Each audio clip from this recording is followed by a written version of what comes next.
Welcome to week 4 of AEL University. We have Morgie here again. Morgie, how has your week been? My week has been good, thank you, Jake. How's your week been? Pretty good, pretty good. I'm definitely super excited for this week. I think we got a ton of close matchups. But first, why don't we thank the sponsors who make this all possible? Of course. So first of all, we've got AGON by AOC, the gaming monitor partner, who provide the best in-class monitor solutions for gaming and all other needs. And of course, we can't forget Indomie the Noodle partner, made with high-quality flour and select ingredients and spices. A plate of Indomie mee goreng will certainly brighten up your day. Try any one of the flavors available today from your local grocer, or of course at indomie.com.au. I am definitely going to have some after the broadcast. Had a bit of a snack. Production were making fun of me, so definitely need a proper dinner after that.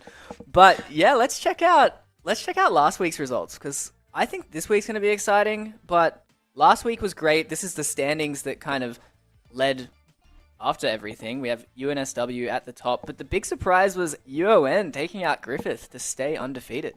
Yeah, absolutely. And UON being those reverse sweep merchants that they are for the second week in a row, completing a reverse sweep and to take out Griffith, none other, was huge. But I think another thing that was a shock for me, or not necessarily a shock, but UTS versus USID as well, which has resulted obviously in these standings leading UTS to third spot. They've been really solid, and obviously coming in as the new team, we were a little bit unsure of how they were going to perform, but they did really well against USID, who had been a little bit inconsistent, sorry. It wasn't even a close series. It was 3-1 to UTS. The new dogs coming in strong. And it's just really impressive to see how competitive the Elite Series has gotten, because all of these top 6 teams, if it was a few seasons ago, would easily be like top 2 contenders. So it's really tight right now. Oh, absolutely. A lot of these players have, shown that they've put in the effort, that they've continued playing, whether that be, official training or scrims or whether it just be ranked. But it really goes to show how much everyone has progressed.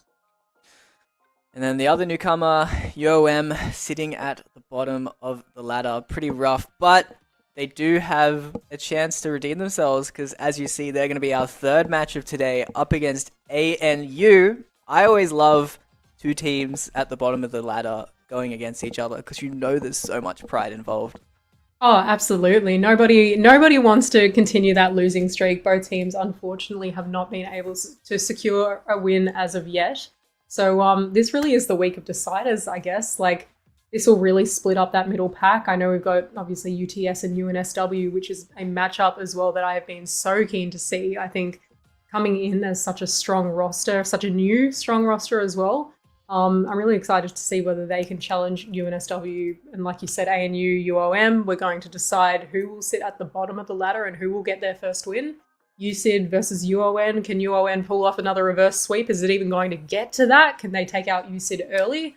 I think there's a lot of opportunity for a lot of different results tonight. I think it's awesome. I'm super excited for this week. I think UON really have the chance to prove that they're top of the ladder because, like you were mentioning, it's been 2 reverse sweeps. It's been very close for them to be undefeated right now, but a strong performance for USID would seriously solidify that spot. Oh yeah, definitely. I think that would really throw a bit of a spanner in the works. I think looking at that last series, as much as I try not to pick sides too much, I do think that it will go UON's way. So if USID is able to take out that win, I think it'll definitely be an upset. And our first match of the day, QUT versus Griffith. I think this is a big chance for QUT to keep strong because it was a big upset losing to UON.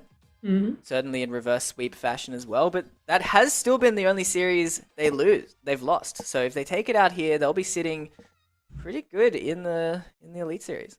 Yeah, definitely. I think QUT is one of those teams that even in prior seasons I've looked at as, a top 4 team in this series.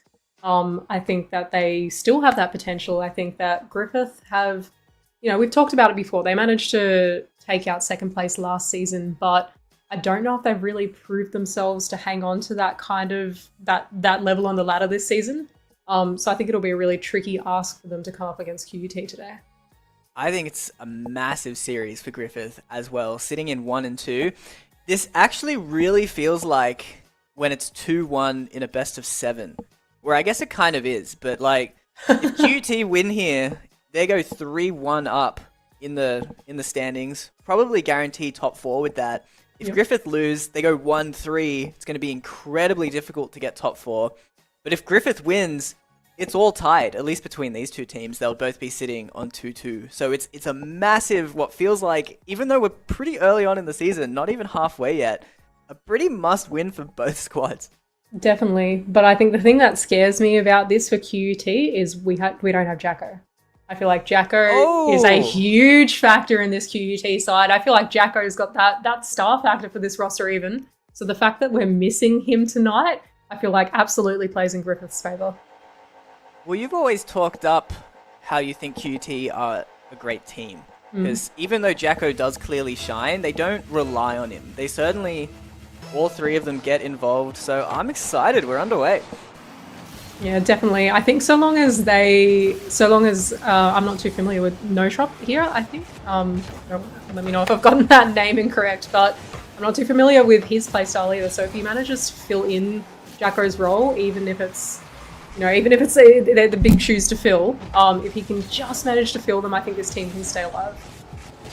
We'll see. It's always exciting watching a sub. They either have a blinder of a performance or just sit in goal the whole time. So I'm hoping to see some aggression, but that is a great shot. That's just top bins. Exile gets the first goal on the scoreboard. Massive amount of power as well, taking straight from the halfway line to get that top bins and just no defender in sight to get a save on that. He also had no boost, which is kind of sick. Super accurate considering. So yeah, what a surprise. Yeah, Griffith, first team on the scoreboard.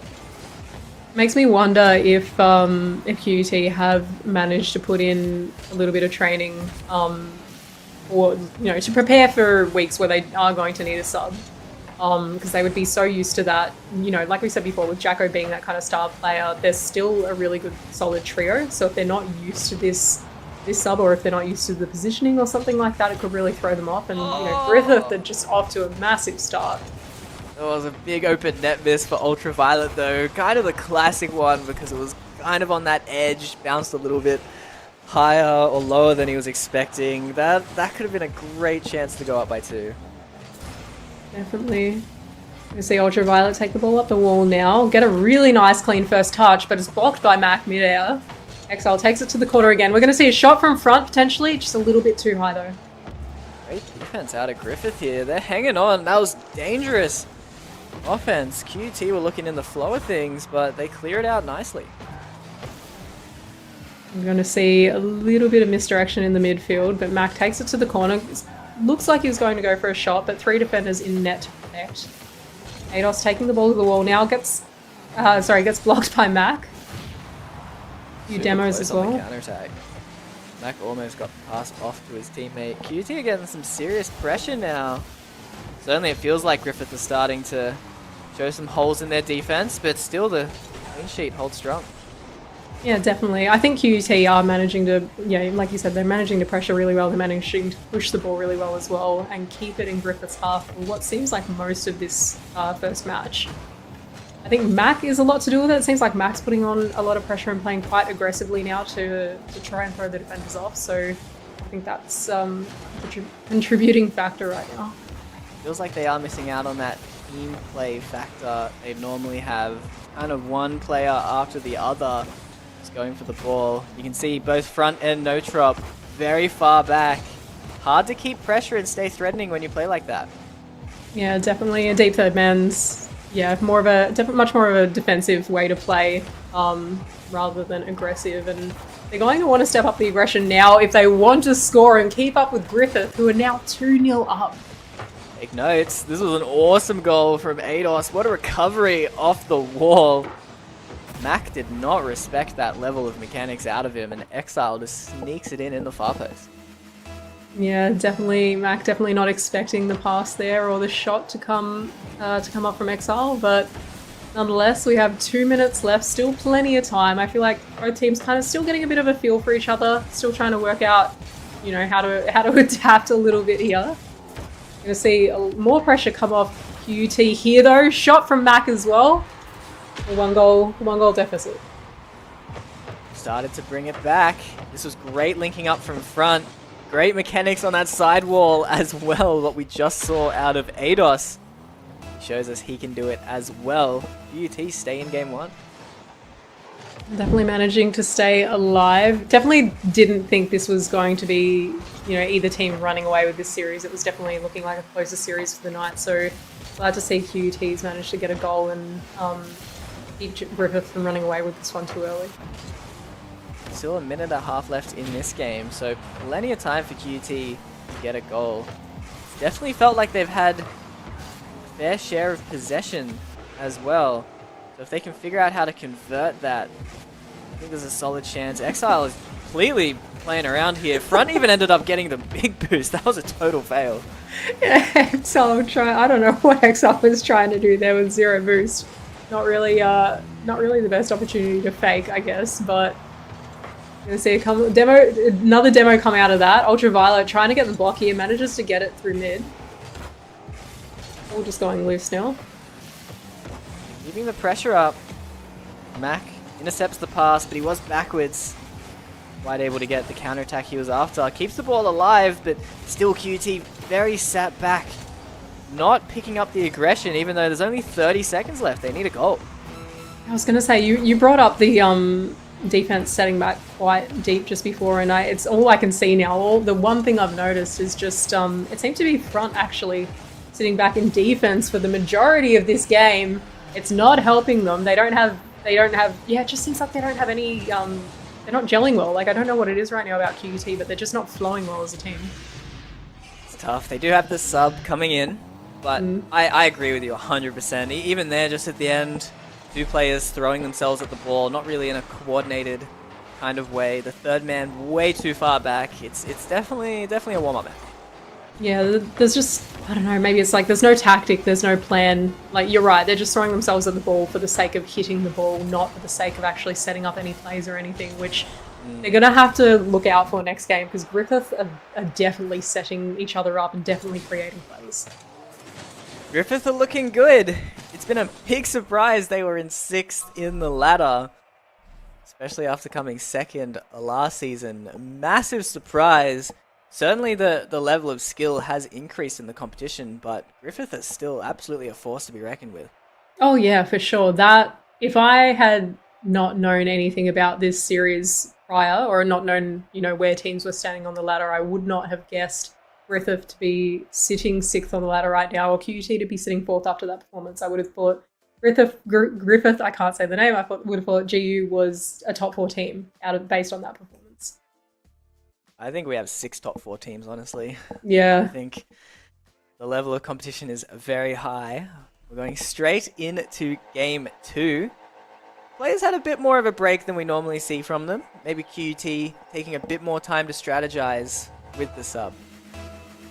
Yeah, definitely. I think they're going to want to take all the time they can in between these games to work out a bit better of a plan. That is not the start they want, though. That is brutal. To start a match, the scoreline finally gets evened up and you instantly get a kickoff goal. That is rough. That's not the kind of kickoff goal I expected as well. It was a late touch that caused the win of the ball just then. Yeah, neither of the 2 QUT players the player that went for the ball, the player that cheated, were expecting that just then. No, definitely disappointing. There's Mac trying to get a chance. What a dunk! No Trop comes out of nowhere and somehow gets awesome power on this. This was awesome.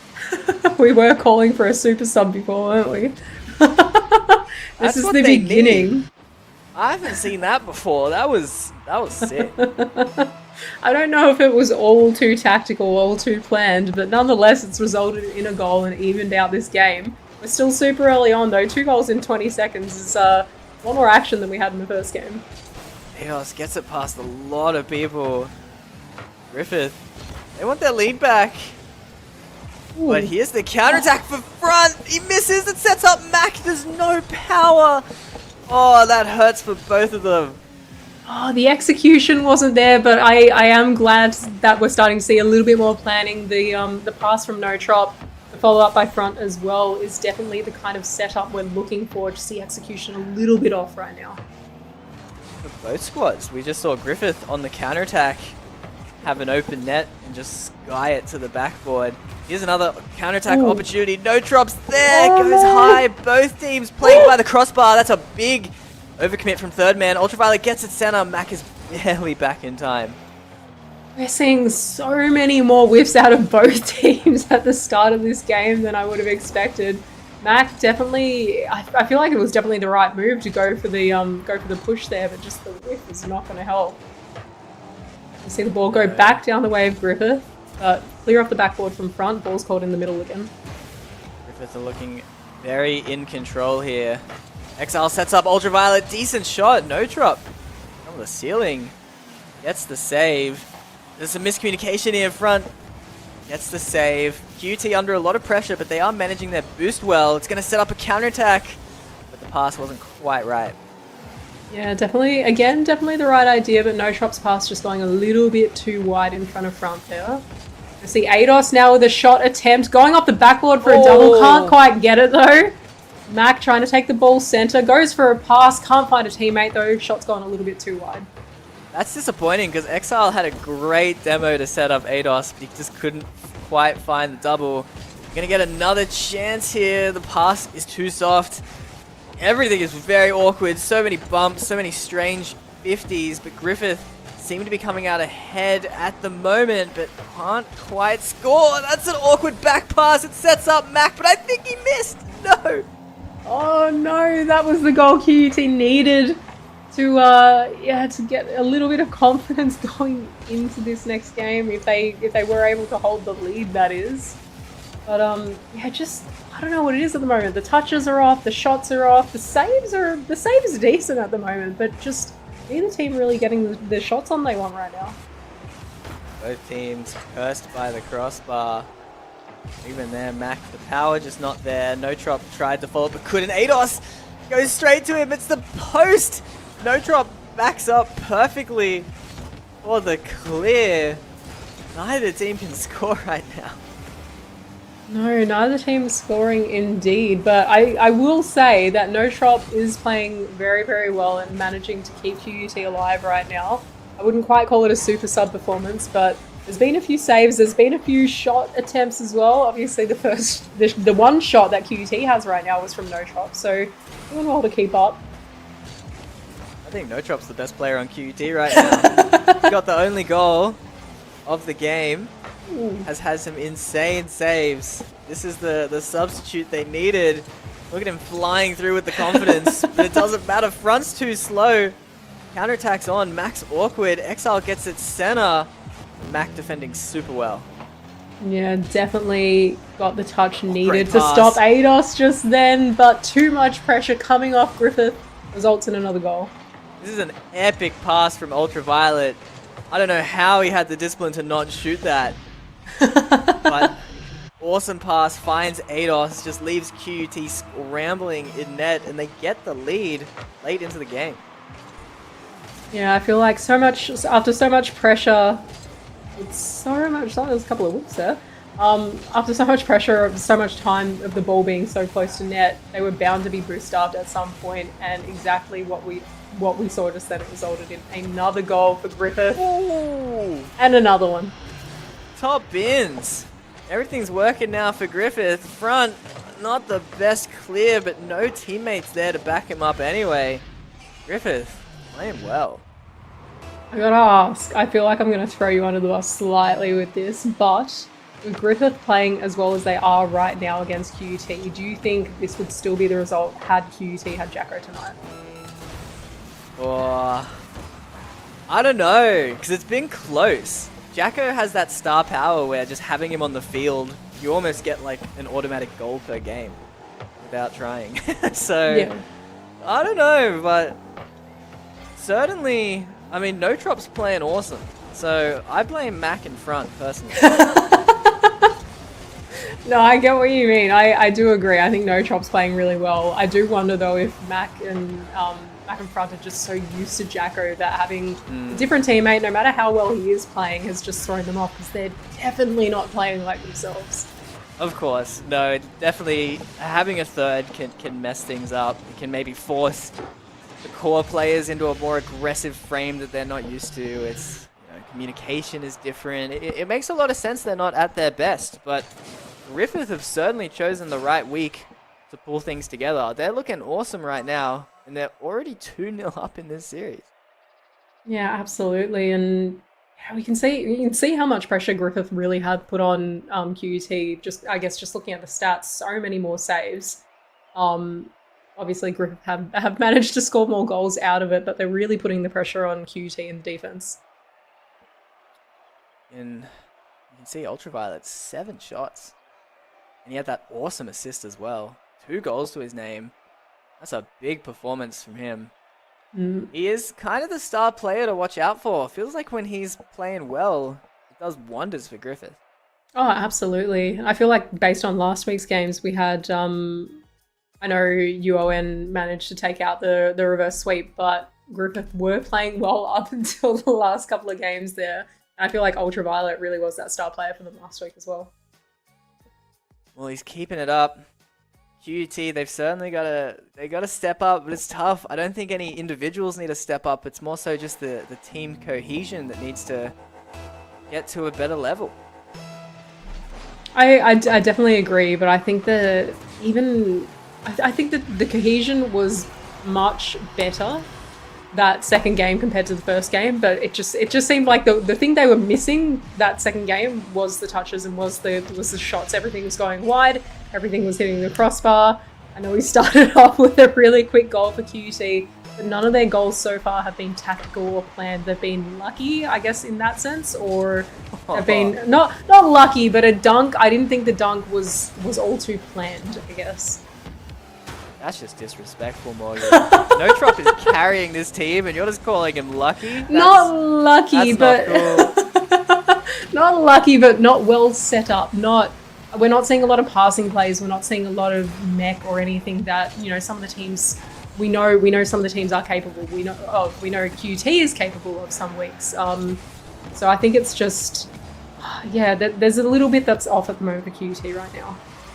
Griffith are showing they're absolutely capable of it as well. Their goals are coming from these quick follow-ups. Look at that. Ultraviolet's so close. ADOS as well. The crossbar is hurting Griffith as well, but they just get more shots on target. It doesn't seem to matter as much.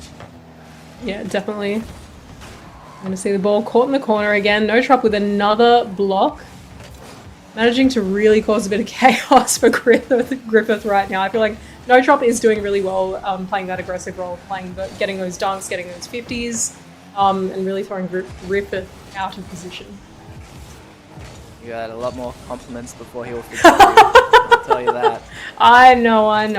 Well, in saying that, Front and Mac haven't scored too much either, so I'm saying overall the team isn't performing too well right now, or at least nowhere near as well as we have seen them perform in other weeks. Absolutely, I agree. Mac and Front are the problem. They need to step it up. I'm not seeing enough. But it's tough. Yeah, we mentioned it's tough with the sub, that cohesion, that just being comfortable in the game as well, and then especially with Griffith playing so well, just not making it easy for QT at all. QT are playing excellent just to keep the ball out of their net, honestly. ADOS kind of messing around here, but keeping it out, I guess, kind of worked for a while. No Trop's got a double touch, but it's the crossbar. Ooh, that would have been clean. That would have been the shot that I've been waiting for out of either team this entire series, but just went a little bit too wide. I feel like it's only a matter of time before one of these is going to go in though. And there we've got a really nice pass, a shot from back that goes too high as well. No. Oh. That was a great counterattack in the main own goal. No, no Trop. What a save. He can do no wrong. That's pretty epic. This is dangerous. Clear gets out, but the counterattack now on Exile tries to sneak it under the QT players. But their defensive rotations are on point. They're back very quickly. Yeah, you're right.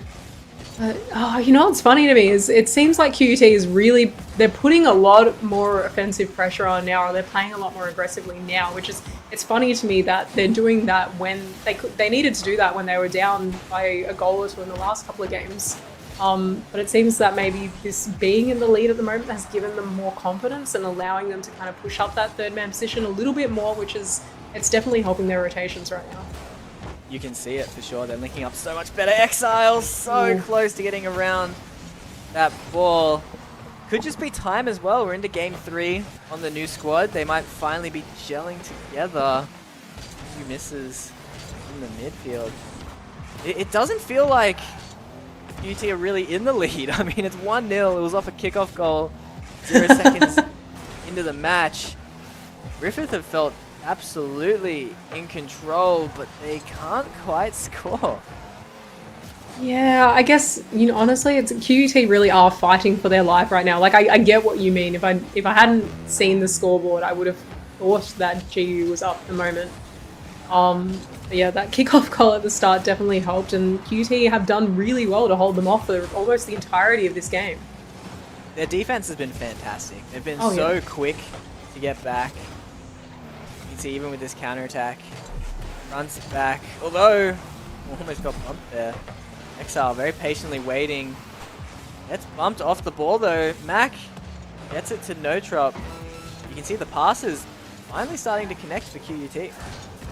Yeah, definitely, and Griffith starting to panic a little bit as well. That, not the best touch there from Ultraviolet, not the best flick from Mac though, bought ADOS enough time to come in and steal the ball there. But yeah, Griffith, we're playing a lot better. I feel like they've lost the mojo that they had the first 2 games. I don't know, I mean, even that pass play, they look pretty good. I think it's really just QT stepping up their defense. They've been rock solid, rotating so quickly, but I think you might be right in terms of finishing. Certainly Griffith haven't finished the chances they've been able to generate this game with pressure. Yeah, definitely. Tactics there, execution not quite as solid or not quite as on point accurate as they were the first 2 games, but we've got another game, at least, maybe 2. So we've got some time for QUT. They've managed to pull back the win a little bit, or managed to, you know, stay in this alive with 1 game. Can they take this to 5 games? We'll have to see. 1 game at a time. They're getting their chance to reverse sweep now. And everything's kind of set for it to happen. It's a totally new roster. They were really lacking the synergy the first 2 games, but now they start to be finding that rhythm. It's definitely a recipe for a reverse sweep, but it's always difficult because you can't make a single mistake. Yeah, definitely, definitely. Pressure's on them, but sometimes pressure is good for some of these teams. Sometimes teams crumble, but we've seen teams like UON play 100 times better under pressure than when they're in the lead, and hopefully it can be the same case for QT tonight and they can bring this back and maybe have an attempt at the reverse sweep. Awesome dunk from Ultraviolet. That's a great follow-up from Exile. They're going to get the early goal this time. This could really change the dynamic. Oh, absolutely. Not the start QT was wanting there. Front just caught backwards, unable to get to the ball in time for that save.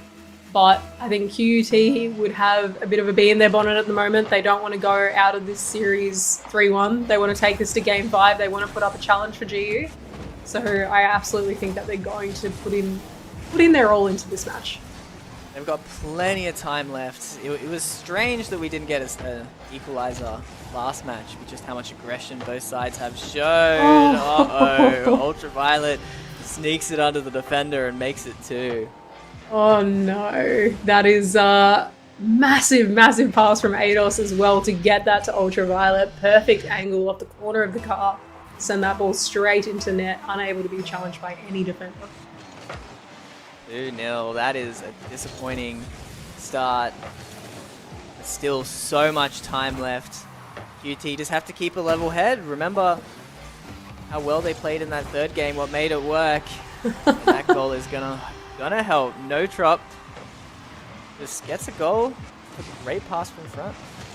Our man of the hour, Mr. Aggression, coming in and putting on pressure right on the goal line. Yeah, just huge, and exactly what QUT are needing right now. They're lacking that pressure, they're lacking that aggression. As much as Jacko is that star player, I think Notrop really is the aggression that QUT is needing today. No Trop showed up in game 1 planning to just be that passive sub and then realized I gotta step up. And ever since then, he's been a beast. Oh yeah.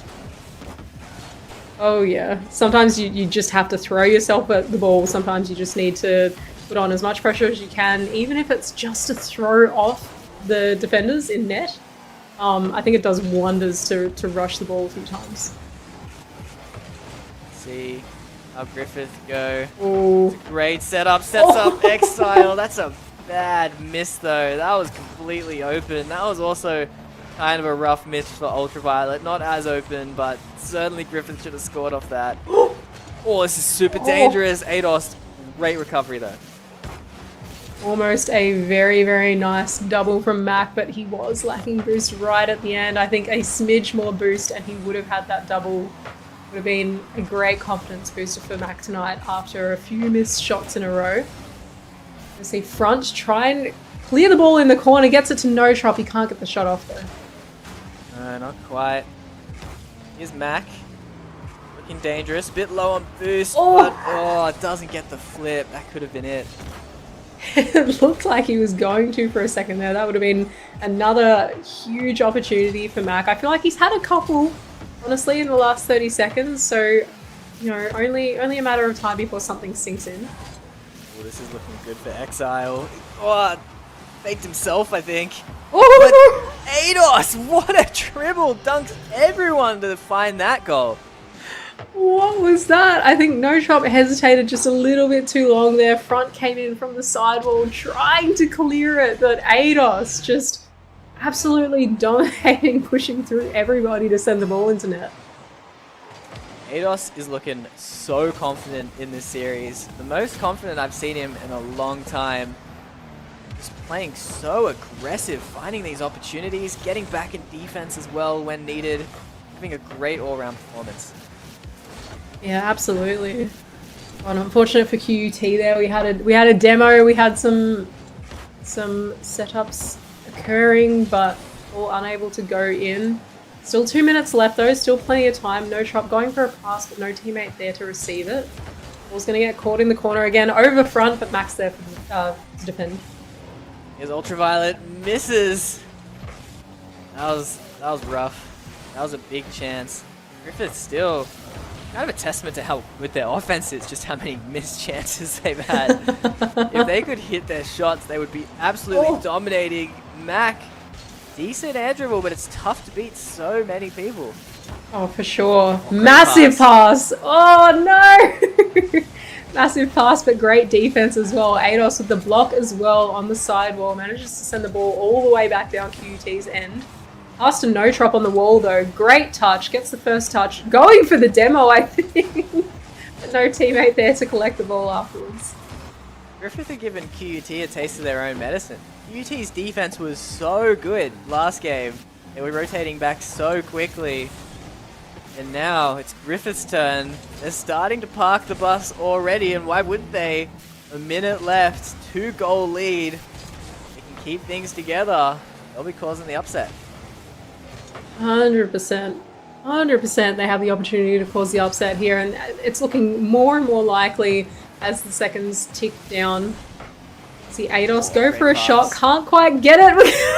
I don't know who was going for that then, but Exile manages to score.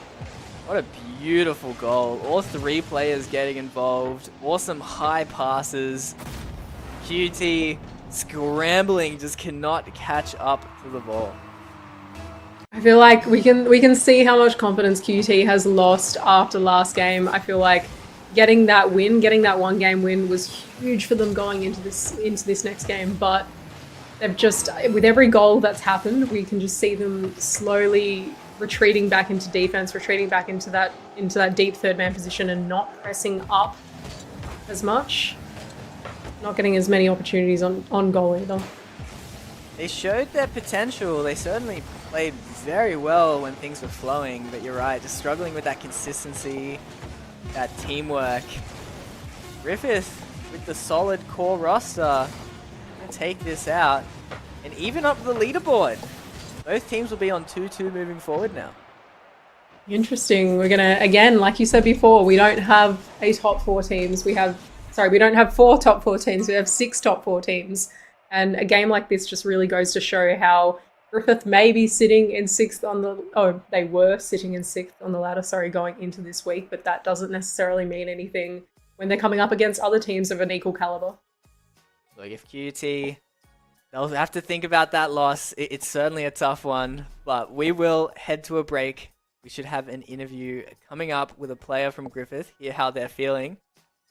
And we'll see how it goes. We've got UTS versus UNSW coming up. So don't go anywhere. We'll be right back.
Welcome back, welcome back.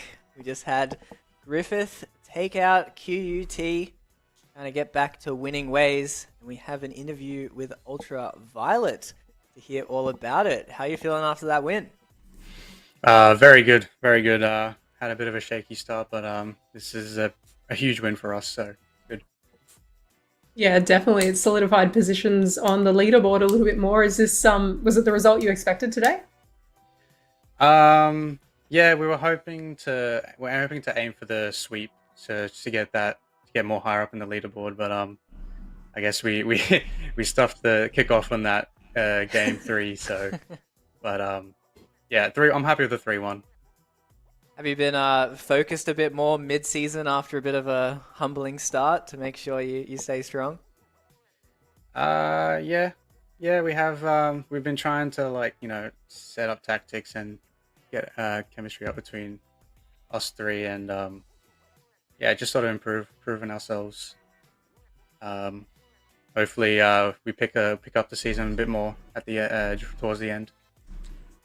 Yeah, definitely. Well, you guys looked like you were playing really solid today. And I mean, looking at the rest of the season or looking at next week, for example, you'll be coming up against ANU. How are you feeling going into that? ANU, very very solid team, but we have beaten before, so we can do it again. But it should be a good matchup. Awesome. Well, thanks for coming on. It's been a pleasure chatting, and hopefully we can chat next week.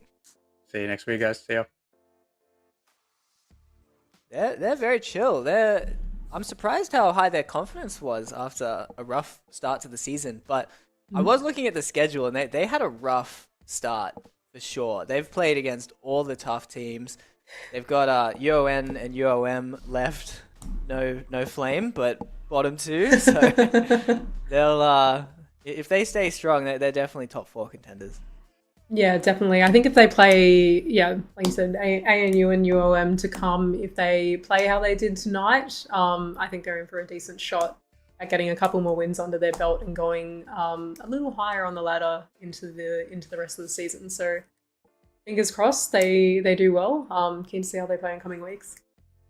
Now, next match, I think could be exciting. It could be a 3-0 to UNSW, like it always seems to be, but if there's any team who might stand a chance, at least I'm coping and hoping it's UTS, because they're the newbies. They haven't played UNSW before. There could be a playstyle advantage here. I'm not sure, but I'm hoping for something special. I feel like week 1, obviously I wasn't here for week 1, came down with a pretty nasty flu, so I wasn't able to cast that one, but just seeing the new roster, I was excited to see how they play. They've been playing really well, casting them week 2, week 3. This is the matchup I've been looking forward to for the last 2-3 weeks. This is the game. This is the series I want to see. And I think you're right. The UTS aren't the only. I feel like UNSW. I'll go ahead and say it. They're first for a reason. They are a really solid roster. They have been in previous seasons as well. They're just a really, really good team.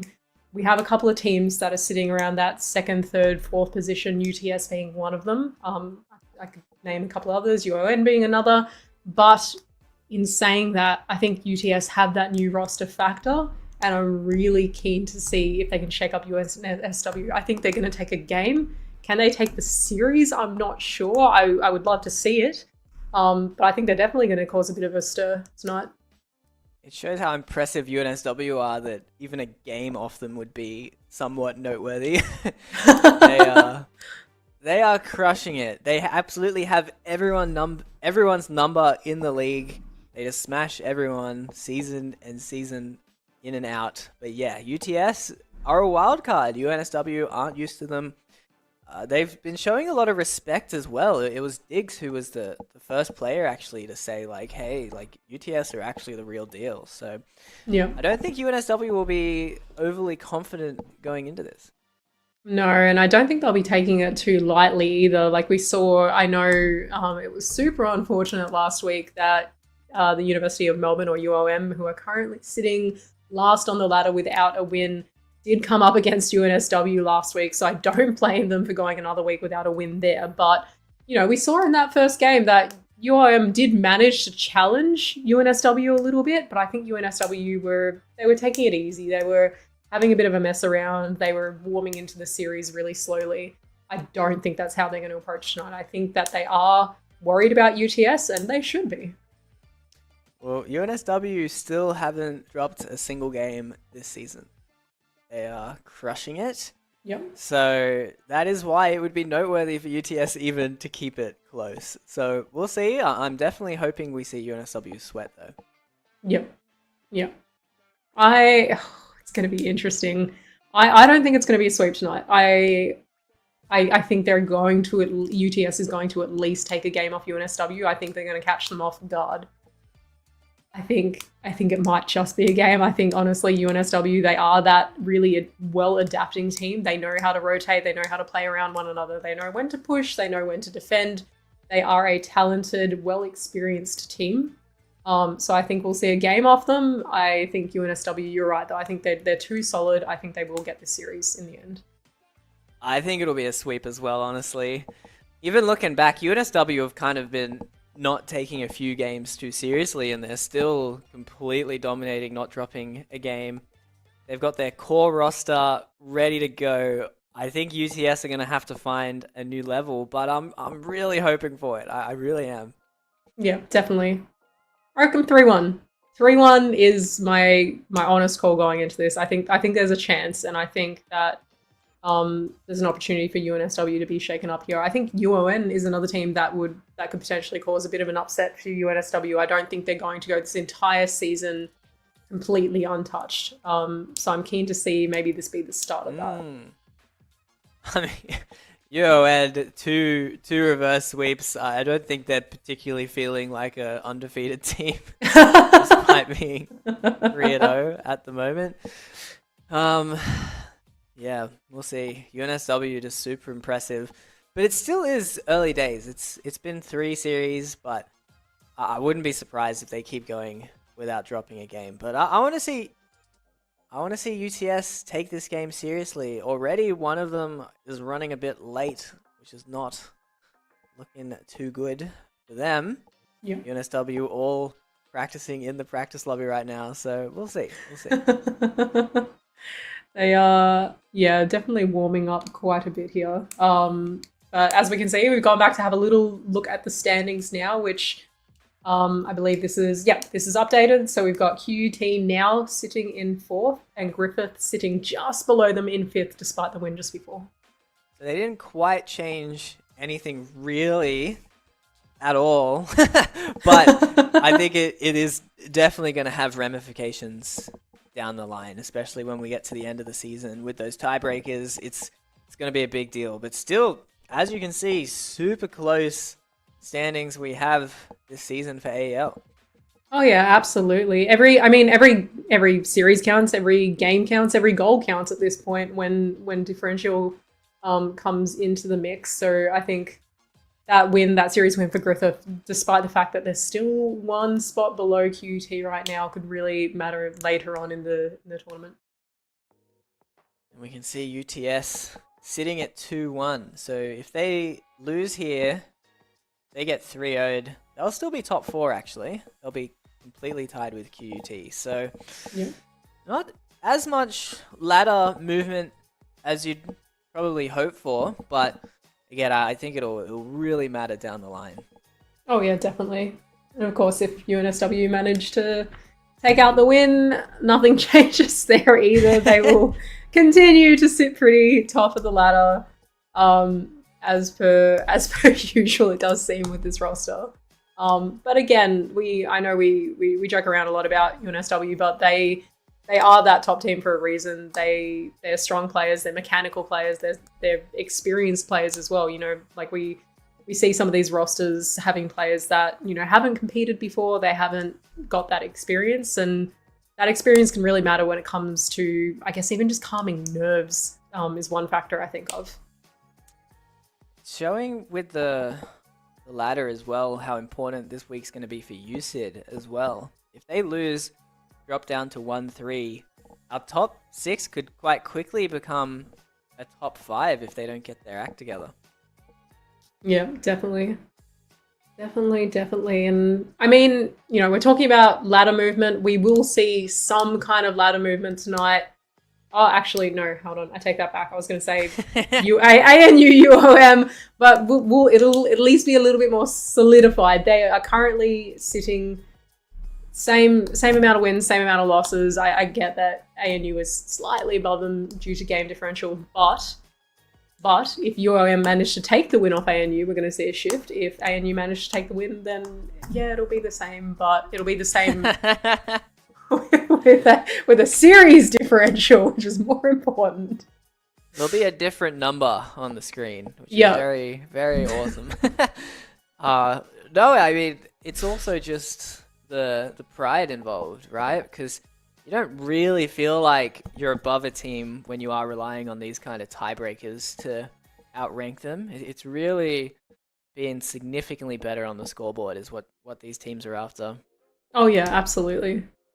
Absolutely. No one wants to be tied. No one wants to be tied 7th and 8th either, so that'll be a good series to see. I think we're still waiting on somebody at the moment from UTS side, but yeah, I know stream can't see the warm-up at the moment, but yeah, it's good seeing UNSW putting effort into these warm-ups as well, really taking it seriously. Right as I've said, that's good happened. Seeing them just show up. That is impressive from UNSW. We can't say the same for Spring Hopak though, who's leaving us all waiting. It's they're actually going to use a sub for the first game. UTS aren't going to wait for him any longer. That's rough. It was already going to be a very tough series for UTS, and now starting out with a sub, we'll see how that goes.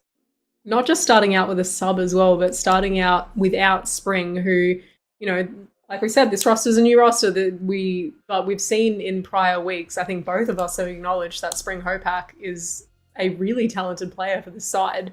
So I feel like missing him tonight, it's like missing Jacko in the last series. I feel like both players do really well to set up their teammates to create that cohesion. So missing him in this first game I think that's going to be really dire for UTS. We saw what happened without Jacko as well. It's tough losing your star players. It does feel like Spring Hopak has probably made the biggest impression. I think I said this last week, and I was like, I think it might be because his name is like a standout. But now that it's 2 weeks in a row, I hope it's his ability at this point. We'll see. We got a sub coming in. I have no idea how to pronounce their name. Once they're in Twitch chat, you can guess for me, because I have no clue. Is that AEST? That's a good guess. I'm gonna go with AEST, if that's the name we're looking at. I think I'm gonna call them E's. It's ESEHNT. If anyone wants to have any guesses. AEST. I feel like it. Yeah. It's always tricky. Go by the tag instead. You know what? Since I've started casting, this is the worst part of casting, is when player names. When someone has a really random name and I just stare at it for a good 5 minutes, and I'm calling them different things throughout the game, throughout the series. No idea what to call them. It's definitely the roughest part of casting. Well, sometimes with the team names in like RLCS, they'll troll you by making it intentionally hard. Because normally with the player names, they're at least somewhat reasonable because they don't want to sound too ridiculous. But sometimes the team names that these players can come up with are something else. I don't know why that's reminded me of, so random shout out here, but the chiaroscurists. Exactly. Being one that really comes to mind. I had to look that up. I had to Google that, and you know how you can, when you Google something, you can press the little voice button so it reads it out. I read that out like 5-10 times, and so I could get it right. I was like, the chiaroscurists. Everyone was calling them something different though, so it wasn't too fussed about it. I don't think Google would have any chance with Ease's name, so I'm going with that. Actually, you know what as well, that just reminded me, you saying before Spring Hopak, unfortunately our missing player right now on this UTS side. I think it's definitely from his performance that he's stood out for me. I feel like out of anyone on this team, a name that would have stood out is Stimpy. It makes me think of, do you know the cartoon Ren and Stimpy? No. When we were kids. No? Okay, maybe I'm crazy. Maybe I'm showing my age here. I must be showing my age. How old are you? I'm 26. Oh, what? We're the same. Oh, Wow. do you not know Ren and Stimpy? Okay. Well, We're both boomers. yeah, honestly, in these lobbies, yeah. Oh. Oh, Rocket League is definitely the young players' game these days. We're getting a bit ancient. But We got the GOAT Torsos carrying us in RLCS though. He's a legend. still younger than us, though, I think. Alex Torsos is 24, I think. Yeah. Yeah, something like that, unfortunately. Close enough. Oh, yeah, CJ, exactly. CJ was the last hero. Ooh, there's a goal. Oh, it's from Tata though. UNSW starting out strong. I was hoping it was from UCS, but what can we expect? Tata's too good. Yeah, Tata is too good. But, massive acknowledgement here to UTS, especially with the sub. I don't think I've seen any week so far that UNSW has gone more than 10-20 seconds without getting their first goal. So props to UTS holding them off for so long. We're going to see Diggs go for a double off the backboard. Can't quite sink it though. Stimpy taking the ball up the field, just kind of bangs it away a little bit too early. Tata going for a flip reset here. Massive shot. Can't get it past Stimpy though. No, UTS are playing pretty well in the midfield. Even that goal from Tata was a bit random, just kind of shot with UTS not rotating back as quickly as they needed to. But they're certainly not making it easy for UNSW here. Even finding some nice pass plays in the midfield, but no big chances just yet. Yeah, definitely. And I hope if Spring is subbing in there after this first game, I hope he's warming up right now, because he's going to need it going up against this UNSW side, especially coming in on the second game. Stimpy with a bang up the field, just goes a little bit too wide though and gets demoed by Tata. Not able to keep it going. Is UNSW on the back foot. You can see they're very calm even in defense. That has been a big part about how they're not able to even drop a single game so far. Their defense is so solid, though. As I say that, here we go. UTS on the board, and it's the super sub. It is the super sub, but it's also the setup from Stimpy there, and again the backboard touch from Breezy. I think Breezy was going for a shot, but nonetheless, our super sub, our man of the day Ascent, was there to pick up the slack. Too easy. 2 minutes left to go, and we're all tied up. UTS are delivering and keeping this close, keeping that shot out from Tata as well, barely, but it still counts. You know what's crazy just then is I thought all three, Diggs took a shot and then Tata and Steve both followed it up, and I was about to say, oh my god, we've got open net, all three players in net, and somehow Diggs was all the way back down the other end of the field within a matter of a split second. Rotation game on this roster is huge. Very, very solid. It's definitely... They're solid, but also just so good at following each other's touches and playing super quick. Yep. And then, of course, they have Tata, who can pre-jump and score very stylish goals. We have Steve from the previous Kiaris Curist. He was one of the masochists, causing us misery there. It's a good roster. Yeah, definitely a good roster. You know what, Steve, though, I feel like in recent weeks, Tata and Steve, I consider them to be both of these players are very, very experienced, very dominant players, and Diggs as well, honestly.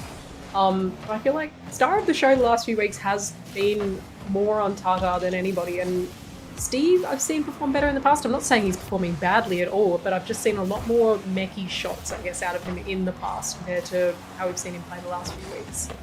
I think Tata is the most active on this squad when it comes to playing in RLCS and just generally improving.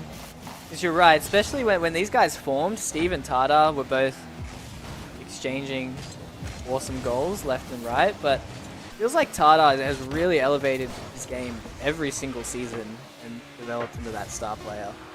Oh, absolutely. No, definitely can tell that he's put in the work, put in the effort to get there, and Jake, I can't believe I'm about to say this, but UNSW is going to OT. I know. I can't believe it's a surprise, but that's just how dominant they are. I don't think we've actually seen it. If not, it's a very rare occurrence. A kickoff goal change everything for their clean sheet. Oh, But we stick back to the midfield where UTS have been pretty strong. definitely. Diggs with a touch. Gonna take the ball right up into the air now. Greasy having to challenge to get the save early. We're gonna see a shot from Steve though. Stimpy with the save. Oh my god. It's awkward.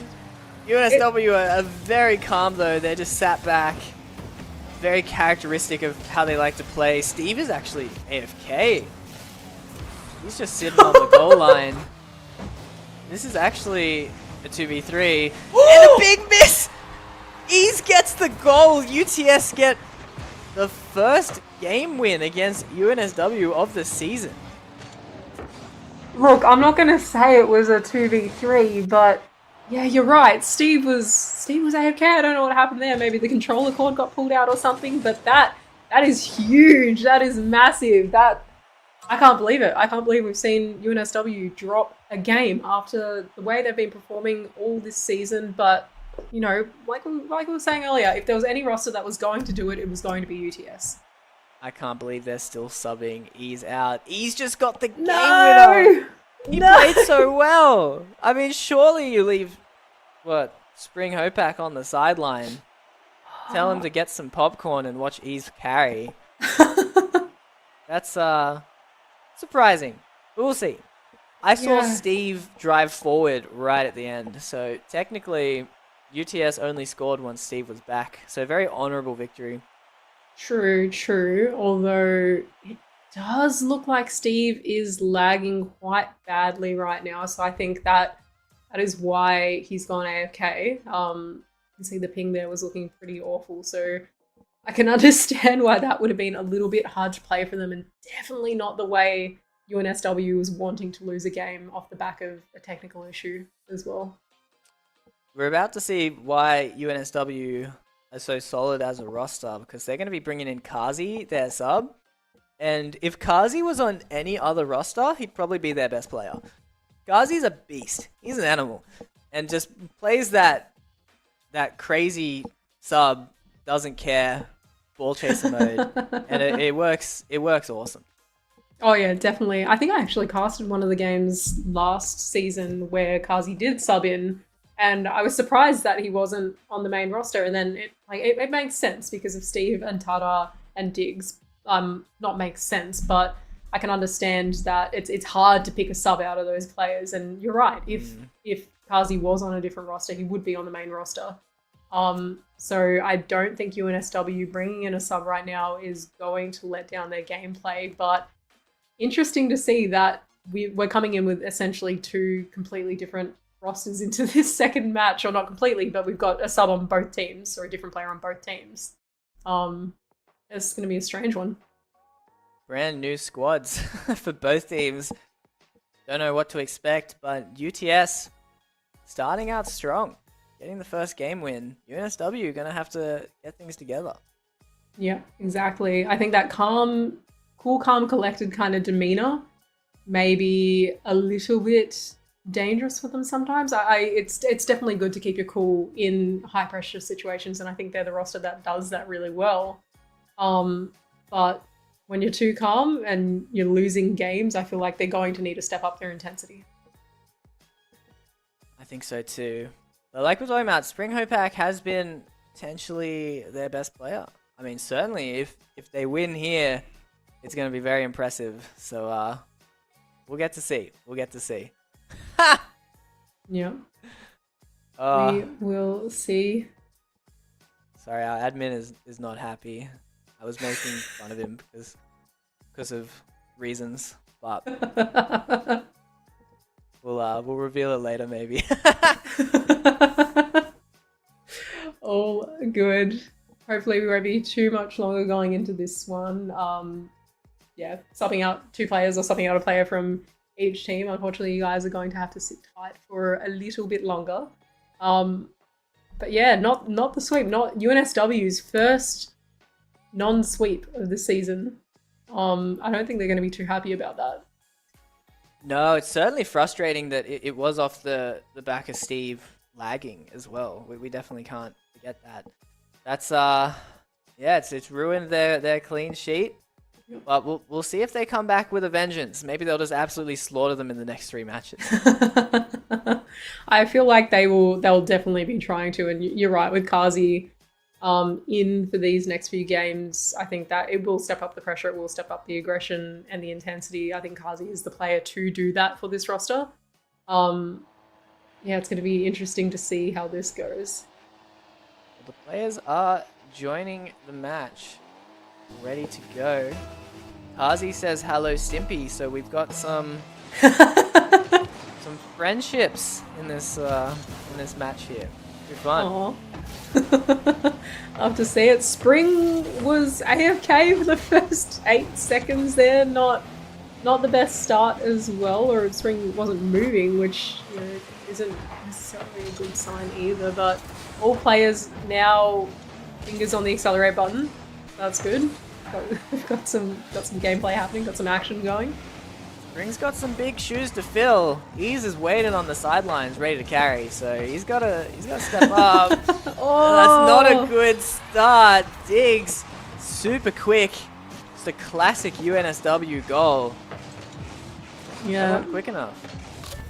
Unfortunate there. Greasy and Stimpy both sitting in net without any momentum. I want to say that wasn't on Spring as well, but the pinch off the sidewall wasn't really with any purpose. It wasn't to any player. It wasn't, necessarily a great pass to himself either. It kind of did set up UNSW there. Nonetheless, still plenty of time to bring this one back. Still first minute of the match. Kazi had a decent chance, knowing how quick he can be. UTS getting some pressure here, forcing UNSW back. See if they're able to maintain it. They are rotating well. Spring's going to get a shot. Diggs, not the best clear. Greasy tries to get a shot, but Tata is so quick back for the save. Couple of attempts there going just a little bit astray for UTS, but great to see the amount of pressure they are putting on offensively right now. Massive pass from Kazi there to Katagane to set up that goal. That was epic. That was so nice. He's on the backboard before any of that play even starts. The 1-2. That was sick. That was beautiful. The lightest little touch just to send the ball straight down the Tata was huge. And yeah, Kazi already showing in this first game, or sorry, in the second game, the first game for Kazi to be on, how important he is for this roster. Kazi's good. Spring with a miss. Still warming up, it seems. Not the best we've seen out of him just yet. UTS, it's not the position they want to be in. 2-0 down against UNSW, and they're just firing forward, looking for a third. Yeah, absolutely. Kazi needing to change universities so he can main roster one of the other teams, and we can see a little bit tighter of a season next season. I don't know, just an idea. We'll see. I think he's pretty comfortable on this roster, and I think that when they are in need of a sub, like when Steve is lagging, unfortunately, like last game, Kazi's definitely the man to do it. We'll see. UNSW looking better than ever. 2-0 at the moment. Here's Greasy pushing the ball forward. UTS gonna get a chance. Spring is in the goal. UNSW, a disaster of a clear. Just centers it for the other team. That was definitely not what Tata was after. No, I think the touch from Greasy just put it in a position Tata was not ready for, jumped off the wall, accidentally passed it in front of net. And yeah, Spring Hopak just sitting there ready to cherry pick that goal. Perfect timing. What we like to see, keeping it close. We're just over the halfway point now. Just a single goal separates these two squads. This is really tough for Spring. Dig doesn't get it on target. Oh. The bump was there from his teammate as well. That's rough. Yeah, the bump was perfect. We're going to see a shot. Oh, I was going to say a shot from Spring, but it's just gone a little bit too wide and perfectly positioned for Kazi to pick up the pieces there. Tata with a center though. Stimpy with the save. We're seeing a lot of great shots and a lot of great saves going on right now, Jake. That is what we're seeing. Here's Diggs. slowing the ball down. Getting a chance to push the ball forward, but not quite. Stimpy. Slowly trying to get it out, but Diggs just plucks it off him. Diggs is having a good performance. Yeah, definitely having a great performance, but I feel like we've talked about this before, but Diggs has gotten better and better with each week that's gone on, has clearly put in a lot of effort, a lot of training, and has progressed hugely from where we first saw him. Definitely a key player in this roster now, and another key player we're talking about, our super sub Kazi, comes in for another goal for UNSW. I mean, this was a sick goal. Just fakes everyone, gets the shot at the end past Stimpy. Kazi just always looks so confident when he subs in. Oh yeah, absolutely. Yeah, fills the shoes quite easily for this roster, but we love a good dribble goal. We love a good fake. Always good to see. Nice little touch off the backboard as well. Passes it to Tata, just shoots a little bit too wide though. Tata's off his game. He's been missing a few chances he'd normally sink easily, so we'll see. UNSW looking like they're about to tie the series up. We'll see what UTS have. That is a fantastic pass, but Spring sends it way too high. Oh, that is super unfortunate. It was a great pass. You are right. We're going to see touch. another shot from Stimpy as well. Passes it off the backboard to himself. Manages to follow up with a clean goal, but yeah, just unfortunate. Kazi couldn't get the save there. Awesome pass from Greasy as well, finding his teammate beautifully. Stimpy sets himself up with the backboard. That was a nice goal, and just in time. They have 45 seconds left to find an equalizer and bring us to another OT. Oh, that's a good touch. Definitely. UTS would love that right now. They would love to go into game 3 with a game 3 in the series with a 2-game lead would be huge to put pressure on UNSW. Have to reverse sweep to win the series. I know I said UTS would be taking a game out of this, but to take a series would be incredible. Let's see if they can do it. UNSW in the driver's seat. Looks like they're stalling a bit of time. Can't blame them. 10 seconds left. UTS in defense. They need a goal. They might have to keep this ball up. Definitely, I think this is going to go... I was going to say, going to go the way of UNSW with another shot. But a great save there to keep them away... to keep them away from getting another goal. Nonetheless, UNSW have taken this win to tie the series. UTS certainly looked dangerous, kept it close. 2 goals against UTS, against UNSW is impressive. Tata, even though I said he was struggling a little bit, top scoring, 1 goal, 2 assists, involved in everything. Doing the job he needs to do with Steve subbed out. Definitely, and taking a decent amount of shots as well, although we can see UNSW's 9 shots to UTS's 5 in that game. UNSW definitely putting more pressure on. I think Diggs is playing super aggressively right now, taking a lot of shots, getting some good goals as well. Really showing his importance on this roster. Diggs, very solid indeed. We're all tied up. Now it's essentially best of 3. Both teams kind of with full rosters. At least stable rosters, hopefully. Now there'll be no more issues moving forward. We got a bit of a clean slate. Hopefully no more ping issues, no more tech issues. We're just gonna follow out the rest of the series with these 2 rosters. But what a goal from Stimpy! Another solo effort from Stimpy, doing it all himself. Pass 1, pass 2. And sneaks it past Kazi in the front post. The touch off the flip as well was just, I feel like he caught himself off guard there, but just managed to adapt really well and keep control of the ball under pressure. And yeah, like you said, a solo play, definitely something that's UTS showing as one of their strengths right now. They're looking pretty good. Here's Diggs. Shot on target, just a little wide. Bit disappointing. Can't keep the pressure up either. Stimpy gets it all the way to the other side. Spring was just flying at that ball. Now this is very dangerous. Greasy backtracking well. UTS stop the counterattack. Another dangerous whiff there with the ball falling just in front of net for UTS, but UNSW not there to take the shot. We're seeing a lot of pressure come out of UNSW right now, though. They seem to be on the back foot for some of this series, getting pushed back into their half a lot. But we're seeing them turn it around on UTS right now. Here's what we're seeing. The UTS certainly finding some moments. They are in the lead as well. Still sitting comfortably on that 1-goal lead at the moment. But UNSW feels like it's going to be hard to keep a clean sheet against them today. Oh, definitely. Definitely. And look, I'm so torn watching this match because a part of me, I want to root for the underdog. I want UTS to get the series win would be insane for them right now. And coming in as the new roster, that would really send a message to the other rosters. And there's a part of me that wants that, but there's a part of me that also worries that, you know, UNSW will, you know, they haven't got their main roster. They've got Kazi subbing in, but I don't think this is Kazi's fault at all. I think Kazi's playing well. I think this is just UTS really stepping up their game. UTS. Oh my god.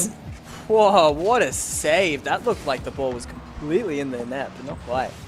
Probably 99% in. I definitely thought that was a goal. I was surprised it got knocked out.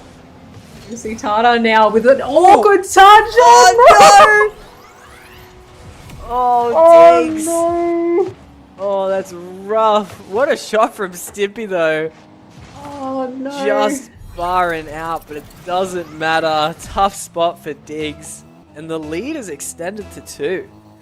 Yeah, Diggs, you can't blame him there. The reaction time that was needed to save that and not accidentally hit into the net would have been like a fraction of a second. But Tata as well, just, yeah, we said before, not playing at his best today, not playing at his full capacity. Just an awkward touch to set up UTS for that goal. Awkward indeed. Tata maybe starting to feel the pressure. UNSW need 2 goals. Tata gets the demo on Stimpy, but it's not going to matter. UTS still get the breakaway. Tata bringing back the Zen factor, the demos and the aggression. Honestly, I think not the worst game plan right now. Even these shots are just a little bit off. The aggression could just be the change up that they're needing right now. Kazi with a shot on net, going for a double touch off the backboard, manages to get the shot. That was clean. That was awesome. Kazi, I mean, how can you be surprised? He's so good at these. That is a difficult angle, though. Had to move his car very far to the right. Still able to get such power and accuracy to get it on net. That was insane. That was, yeah, great angle. Such a tough angle to take that shot from, but perfectly timed, perfectly executed. UNSW managed to stay in this. It was looking like UTS were going to run away with this third game, but we've still got a bit of a fight left on our hands. Exciting stuff. 1.5 minutes left. You know how explosive UNSW can be. Remember, that was the sub scoring that blinder as well. Here's the pass to Kazi. Shut down by Spring Hopak, though. The defense is looking good. Well, Stimpy going for it looked like he was going for a pinch on net, but just a little bit awkward following that ball. Spring with a massive pass to Greasy as well off the backboard. Kazi there to collect it, though. Stimpy with the nicest follow as well. Really solid turn, but unable to capitalize on it. Shots. Oh. Diggs, clinical through all the mess. The double commit. Greasy gets stuck with no booster. Diggs gets the perfect shot. Just awesome power to keep it over that defender. Tied series, less than a minute left. This is the fire, this is the aggression that UNSW were needing to stay in it. I never thought I would say that. I would never thought I would hear myself say UNSW needing to stay in a series, but that's how we've seen them playing tonight against UTS. UTS playing so well, trying to run away with this series. Maybe they can do it here. UTS are forcing the best out of UNSW. When they've looked a bit sluggish, a bit slow, UTS have been able to take games, to lead games. But right now, it is all tied up. 20 seconds left. We might be going into our second OT between these two squads. Like everything I'm used to seeing UNSW do well UTS is also doing well today. We've seen some nice doubles, we've seen some nice follows and fakes, we've seen even not doubles necessarily that result in a goal into net, but doubles off the sidewall that are hard to read and hard to challenge. We're used to seeing that from UNSW, but we're seeing a lot of that from UTS right now. Big kickoff from UNSW, kind of backfiring, leaving UTS with a chance. Greasy not able to get it on target. Stimpy's actually very awkward here, getting a bit chased, but UNSW dropped the ball a bit unorganized in that counterattack. That was massive and slightly off on the shot, but it was a huge setup from UTS, especially after that fake kickoff, after something they probably weren't expecting. As I see Stimpy bang the ball upfield right now to Spring, who doesn't quite get the touch, but he accidentally fakes off a defender there. UNSW now with the counter attack, but all just caught in the center right now. No one really with a lot of control. Not quite. Here's Diggs getting a chance, doing a lot himself, pushing this ball forward. Now it's Kazi's turn, but UTS just awesome defense, keeping the ball close to themselves. Absolutely. They are playing their absolute best right now. I think UNSW aren't used to being pressured so much. So I think they're maybe a little bit unsure of what to do. They are playing very well. But UTS just seem to be, I know the score's tied, but UTS just seem to be playing a little bit better right now. UTS are looking impressive. Kazi's a bit awkward, but gets a great clear. Kazi keeps the ball going. That's a big miss. Spring is back. You're right. UTS are excelling at a lot of the things we see UNSW doing as well. UNSW always so good at rotating back quick, being solid in defense, and that is just what we're seeing here from UTS. I'm glad you picked up on that because I was just about to say the same thing. The fact that Spring was able to make it back in time for that save after the whiff is exactly the kind of plays we see out of UNSW. Not that we see them whiff too often, but when they do, there's always somebody back in net to protect it. Spring now taking the ball off the sidewall, goes for a pass to Greasy, manages to get the 50 off, and the shot from Spring just goes a little bit too wide. Spring takes the boost. It doesn't matter. Look how much boost UNSW have, and a miss in the midfield leaves Kazi a completely open net. UNSW take down the overtime with a beautiful pass from Tartagane. Yeah, UTS just overcommitting a little bit on their rotations then. We were just talking about how smooth and how clean their rotations have been. Pressing up a little bit too high just then. It wasn't the most technical shot, it wasn't the most mechanical shot, but it was the exact shot that Kazi needed in that moment to secure this win for UNSW. Great stuff from UNSW. Awesome comeback. That looked like UTS's game, both in regulation and in OT, but look at Kazi, the super sub, leading the scoring with a massive 660 points. That is awesome. Huge. You know what I do love to see is all players on the field just then. I think Kazi had the most amount of touches, but not by a whole lot over his teammates.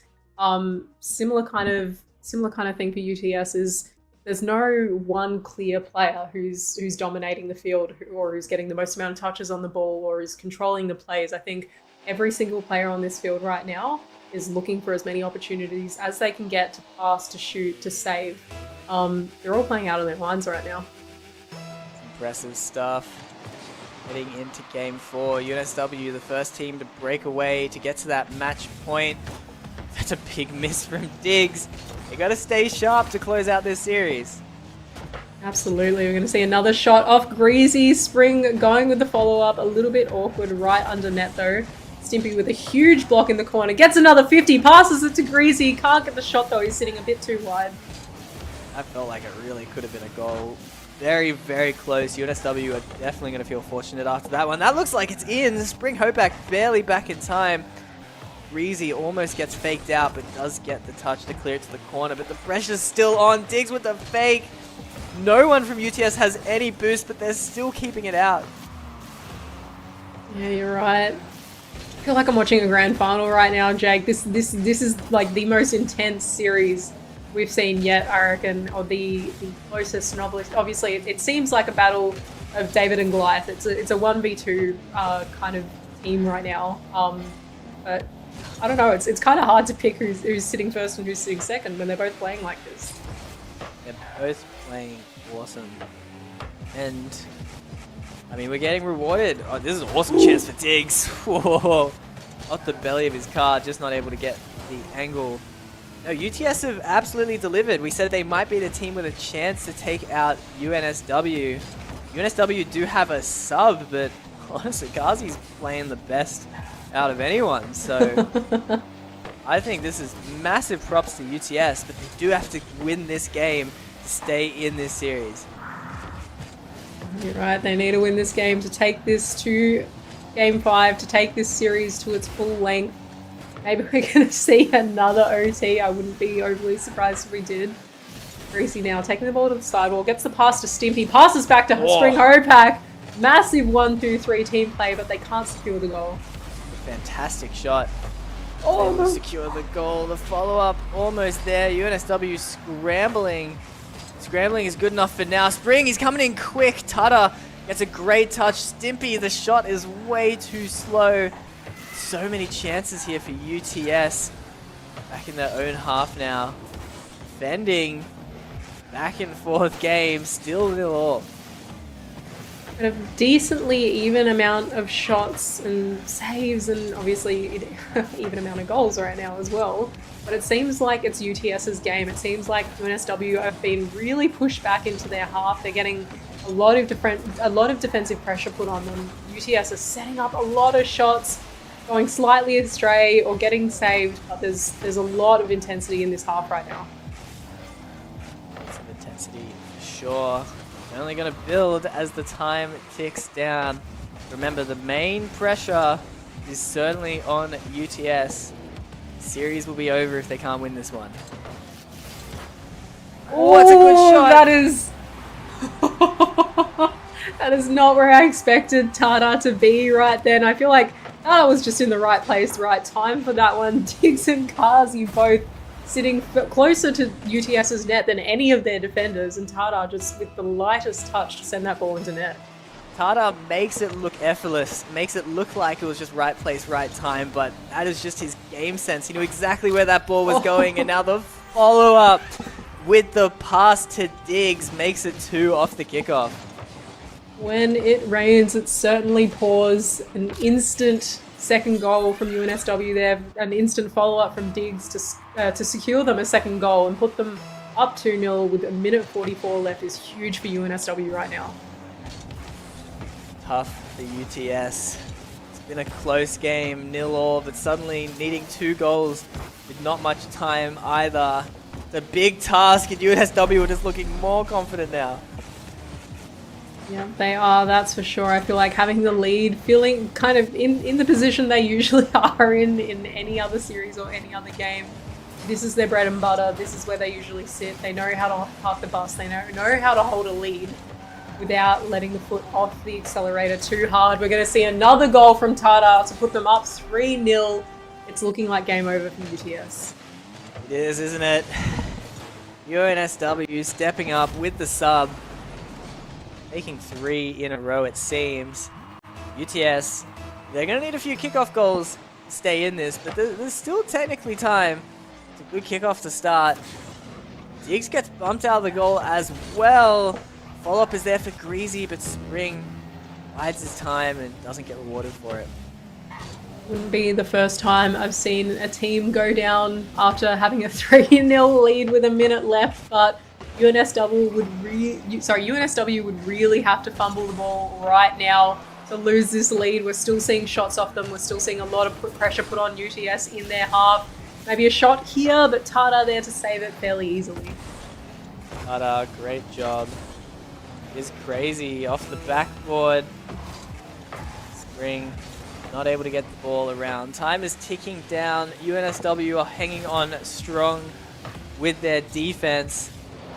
This is the most tested we've seen UNSW for sure up against UTS. But it's looking like it's not going to be enough. Yeah, not enough indeed. I honestly, I don't know what UTS are going to have to do to defeat UNSW if they come up against them again, especially with Steve back. You know, we did have Ascent in the first game. We're going to see a nice little goal to finish there from Stimpy, but nothing they can do to actually take the lead. Yeah, it's going to be tricky for this side if they come up against UNSW again. Consolation goal, but GG's all around. UNSW take it out 3-1, proving yet again, time and time again, just how dominant they are. Absolutely. The amount of saves that UTS had to have just then to stop UNSW from running away with even more goals is huge. UNSW really stepped up that game. I feel like Tata really stepped up that game. Felt the pressure, needed to make sure this wasn't going to go to a game 5, and yeah, did wonders for UNSW. Did wonders indeed. Certainly UTS, very impressive. Spring Hopak did play really well, honestly, once subbing in. I was hyped for Ease. Maybe things could have gone differently, but we'll see. Still a great performance from UTS. Oh, absolutely. I think you'd be a little bit disappointed. You'd want to be the team that takes down UNSW, but they were the team that managed to take a game off UNSW, which is still a huge dub. A game now, a series later. I think there's still more to come. All right, well, we have a Kazi interview coming up after the break. He's always fun to hear from, so don't go anywhere. We'll be right back, and then our third game to follow.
We are back.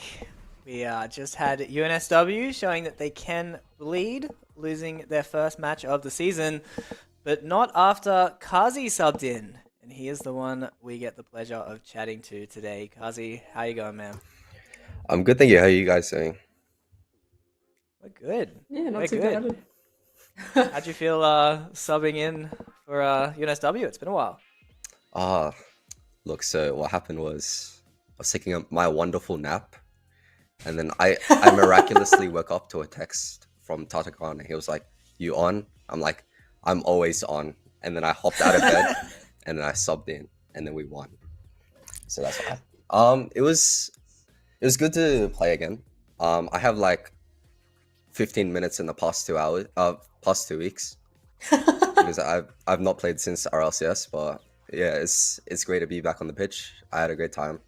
Glad we didn't lose this match. That would be a bit sad. Glad I won.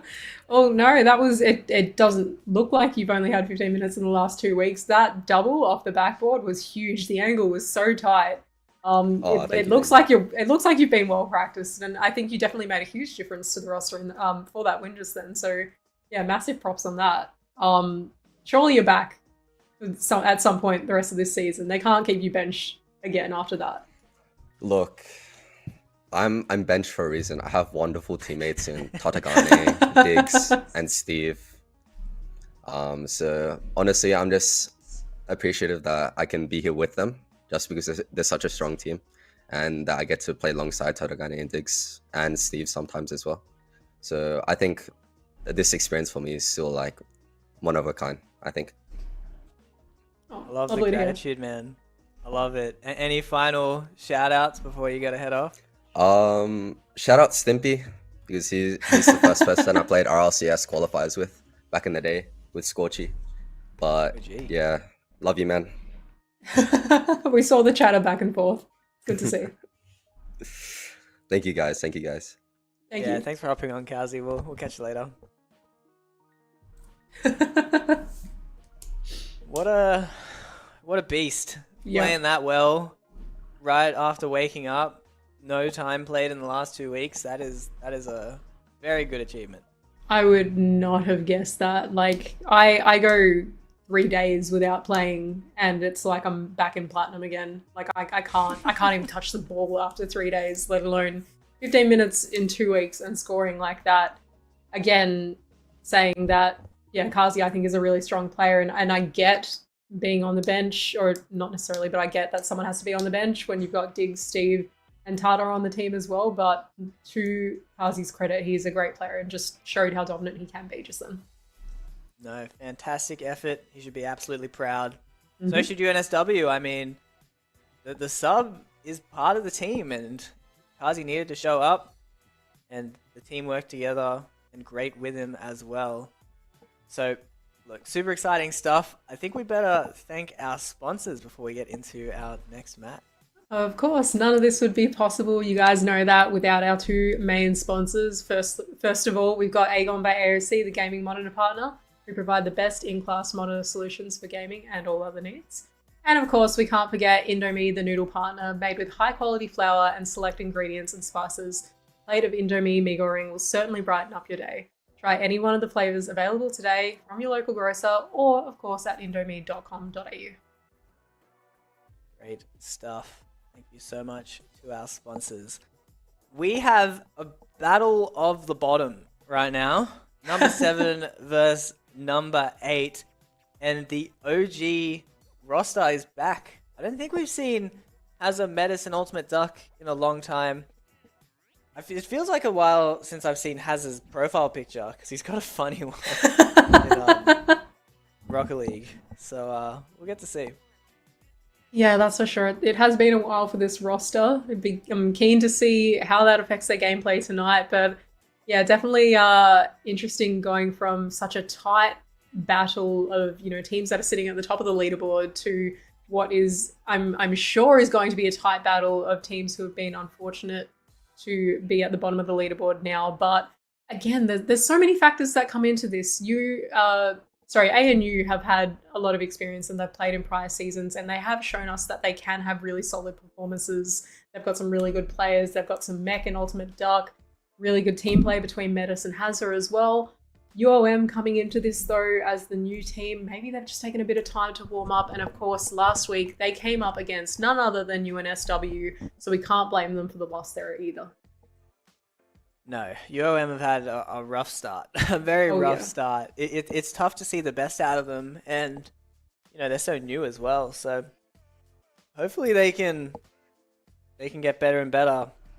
Whereas ANU, they have less of an excuse. I mean, they've been around a long time. So certainly they've been having some roster woes. We may have seen this roster last week, but certainly they've been very inconsistent with which 3 players end up on the pitch. I know Metis has been very busy as well, falling into that sub spot, but they can't help but keep bringing him back. I definitely can't blame them for bringing Metis back. I think Metis, despite being the sub, and yeah, for his own reasons, if he's busy, that is fair enough, but that's not to say that he isn't a strong player, and I think he works particularly well with Ultimate Duck. I think he's a good support player for Ultimate Duck. Ultimate Duck is the star player on this team for me, the mechanical player, the one who can consistently hit those foot resets and those doubles, but Metis is always there to follow up any play he creates. We'll see who starts off stronger. Already Hazza very close to getting an instant goal off the bat. Not quite. Now here's Metis' turn, just not quite able to keep it below the crossbar. ANU firing strong to start off the series. Definitely wanting to solidify a couple of early goals here and not let UOM have much of a chance at defending themselves. Virgo taking the ball in the corner, immediately blocked by Ultimate Duck. Hazza there with the follow-up as well. I know I said Metis is always there, but the same thing goes for Hazza. Clean goal, clean follow-up. That is some very quick Rocket League. Being way faster than the person in net, sneaking it past him. And that felt inevitable. ANU have started this game out swinging. Yeah, I think ANU, despite, some inconsistencies we've seen out of them in not just this season, but in prior seasons, I think the one thing they do really well as a team is they communicate and they are able to change up the way they're playing. And of course that takes good comms, that takes trusting your teammates when you need to have your third man sitting deep. It takes trust when you have to have your all 3 players push up in offense as well and leave the goal unattended. That's not what we saw there. We saw the defenders back, but with a massive pass off the roof from Jeremy, Galaxy there to clean up the goal. UOM putting their mark on the match. Impressive stuff. I mean, that was an absolutely dominant first minute from ANU, but UOM aren't going to let them run away with it. They might even get a second, but Hazza, very calm in net, gets the save.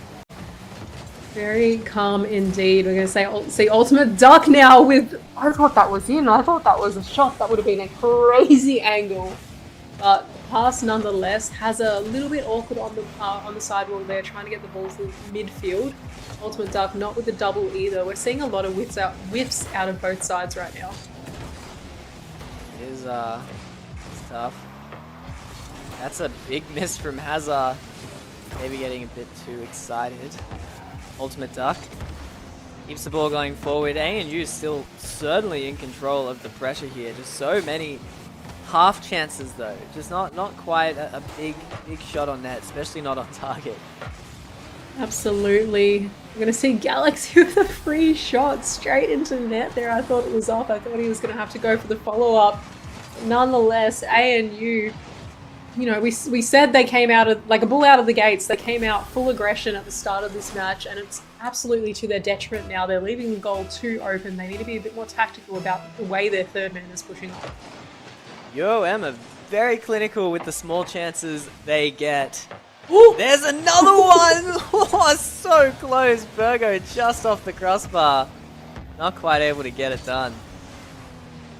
Crazy how close that was and how much that goal right then would have changed the dynamics of this game and made things seem a little bit more solid in UOM's favour. We're going to see Ultimate Duck come off the sidewall right now. Gets blocked by Jeremy though. He doesn't have enough boost to follow it. Metis with the pass though. Manages to clear it well. I wouldn't quite say ANU are in control anymore, but they're managing to at least keep the ball off UOM enough. Yeah, certainly both teams are stepping up to the occasion. It's feeling a lot closer now. UOM not needing to absorb as much pressure, getting these better clears, but still ANU seem to be finding these half chances, but not quite as clinical. That's a big double commit. Metis, not sure what he was after there. No one's home. Ultimate Duck has no boost. Jeremy's going to get the shot, but very weak. Not able to score on the counter. Yeah, both teams needing to be a little bit more wary of their surroundings right now, a little bit more wary of their defensive efforts as well. Don't leave goal too open because we've had plenty of opportunities to capitalize. Shots going a little bit too high, a little bit too wide, but eventually these shots are going to go in if defense pushes up so far. Does feel like that. Oh, swing and a miss. Not able to get the ball rolling. Jeremy tries to keep the ball forward. UOM looking for another goal.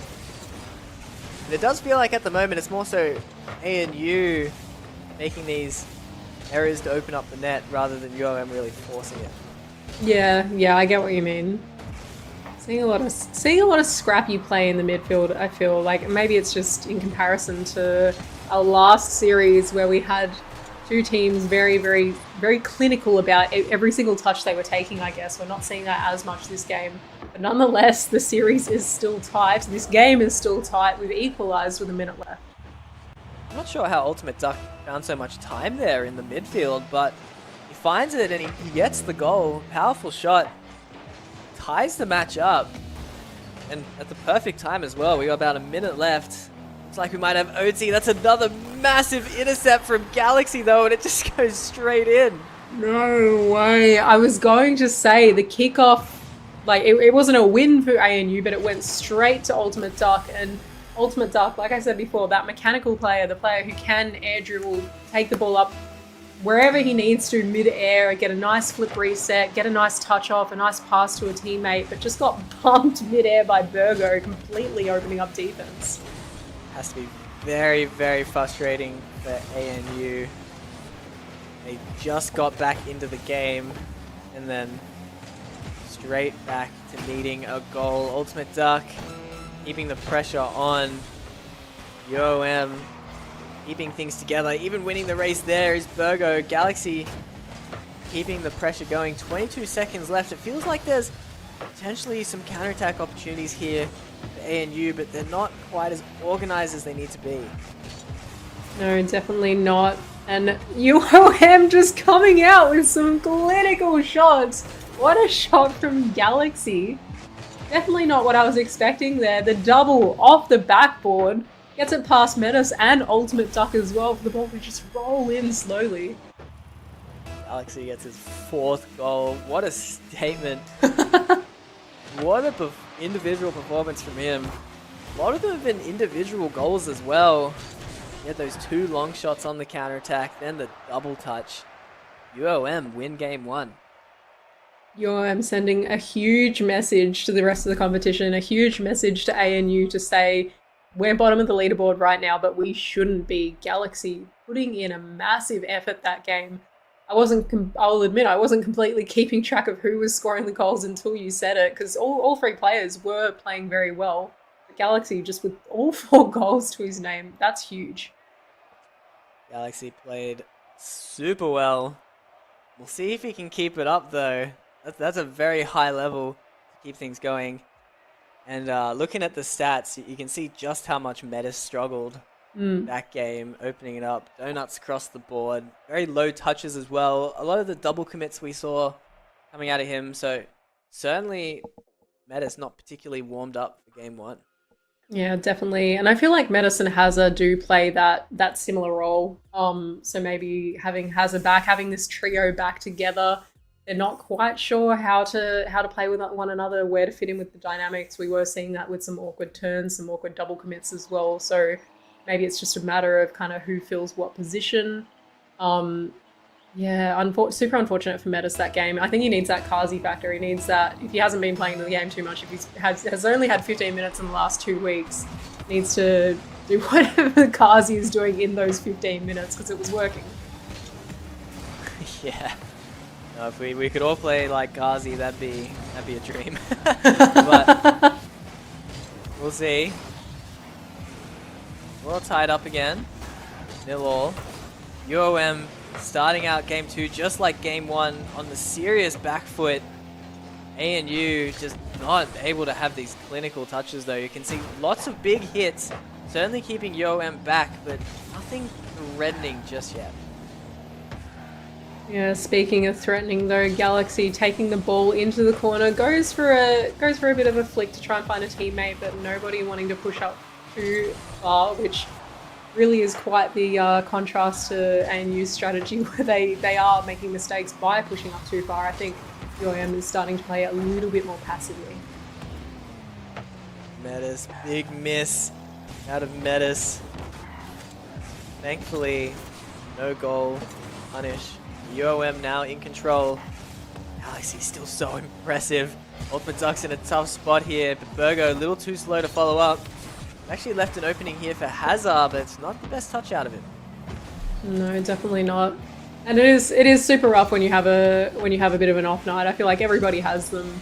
I've played with Metis here and there, and I've seen what he is capable of. I know what he's capable of. He's capable of many more of these kind of shots. Great pass from Hazard as well. Metis following it up perfectly off the backboard to get it over Galaxy and straight into net. That's great confidence from Metis, showing that the rough first game performance isn't going to get him down. That's a crucial opening goal here. Definitely. I feel like there are two types of players. There's a type of player who obviously will let that get to him. I don't think Metis is that type of player. I feel like he'll take that as it comes and try to perform better the next game, which he's already shown that he can do. Ultimate Duck with another goal as well to put ANU up 2-0. Great assist from Metis as well, just keeping things difficult for UOM to handle.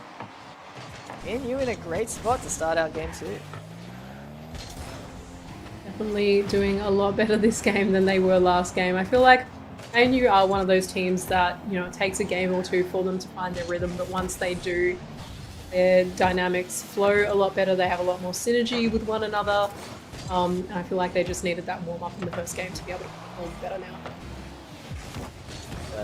Certainly felt like things were just off, especially in terms of synergy. And they're finishing, although as I say that, there's some more double commits. I think they're just very goal hungry, ANU. I mean, they got very punished for it last game with 2 counterattacks against them, but at the moment, working out. 2 goals. Definitely. Well, they are in a better position this game to be able to create those overcommits. With risk comes reward, right? So we've seen another goal from Hazard there to put them 3 up. They need to be taking those risks. They need to be goal hungry if they want to score, and you can see that's exactly what they're doing right now, each player with a goal. Hazard gets the long shot, makes it look easy. 3-0, what a turnaround. It was a dominant first performance from UOM, but completely swung the other way for game 2. Oh, absolutely. ANU playing very, very scrappy the first game, playing a lot more clinical this game, managing to get the touches they want. And UOM being the team that's starting to overcommit now. Ultimate Duck could have let Metis just shoot that in, but decided to take it for himself and dribble it in style. Whatever works. Now they're 4-0 up. Almost looking like we may as well go to game 3 at this point. Yeah, no, I'm with you on that. It's feeling like UOM have been kept out of this game entirely. They're just unable to score, unable to create any opportunities. And you putting the pressure on, but actually doing it a lot better this game than they were the first game. They're actually scoring now. Yeah. They did have great pressure last game. They just weren't able to convert it at all. But in worse, they were constantly getting counterattacked. It's all working now. Yeah, definitely working a lot better for them. It's honestly looking like if ANU were playing if ANU were playing in the first game like they are right now, then I would have called this a sweep. But there's still a goal. They're still a game down in this series. If they win this, which is looking likely, it will be 1-1. So we'll have to go to game 3 and see how UOM comes back. Let's see. Quiet it up a bit. No goals for a while now. Minute left. Might be good for UOM to get some confidence moving into game 3. It's tough having a clean sheet, not being able to get a single goal on the board. Yeah, definitely. UOM can't give up now. They need that momentum. They need just a goal, even if it's not to win this series, even if it's not going to put them up right now. They cannot let ANU keep getting away with goal and goal and goal after goal. They need something. They need to create a bit of momentum going into this game 3 because their confidence would be all the way down right now.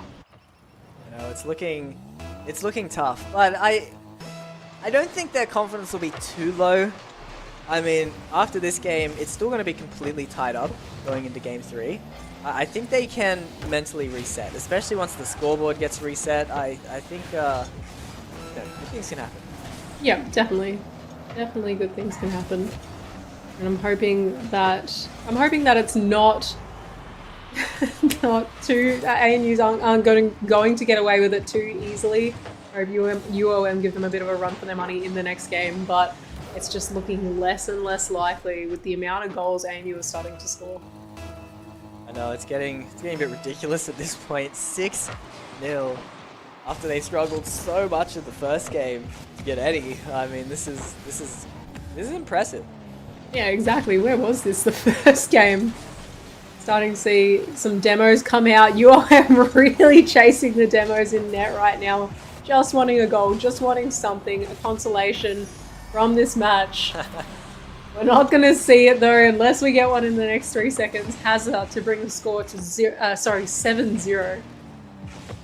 That is rough. Goals all across the board as well for ANU. 3 for Ultimate Dark, 2 for Hazard and Metis. They've all got to be feeling great going into the next game. Yeah, for sure. For sure. I thought we were almost going to see Brazil there. It looked like ANU were kind of giving that away. Maybe kind of keen for the Brazil score, but nonetheless, we see them run away with this game 7-0. Huge difference to the way they were playing in the first game. They've warmed up, they're ready. They want to take out this series. They want to make sure they're not bottom of the ladder.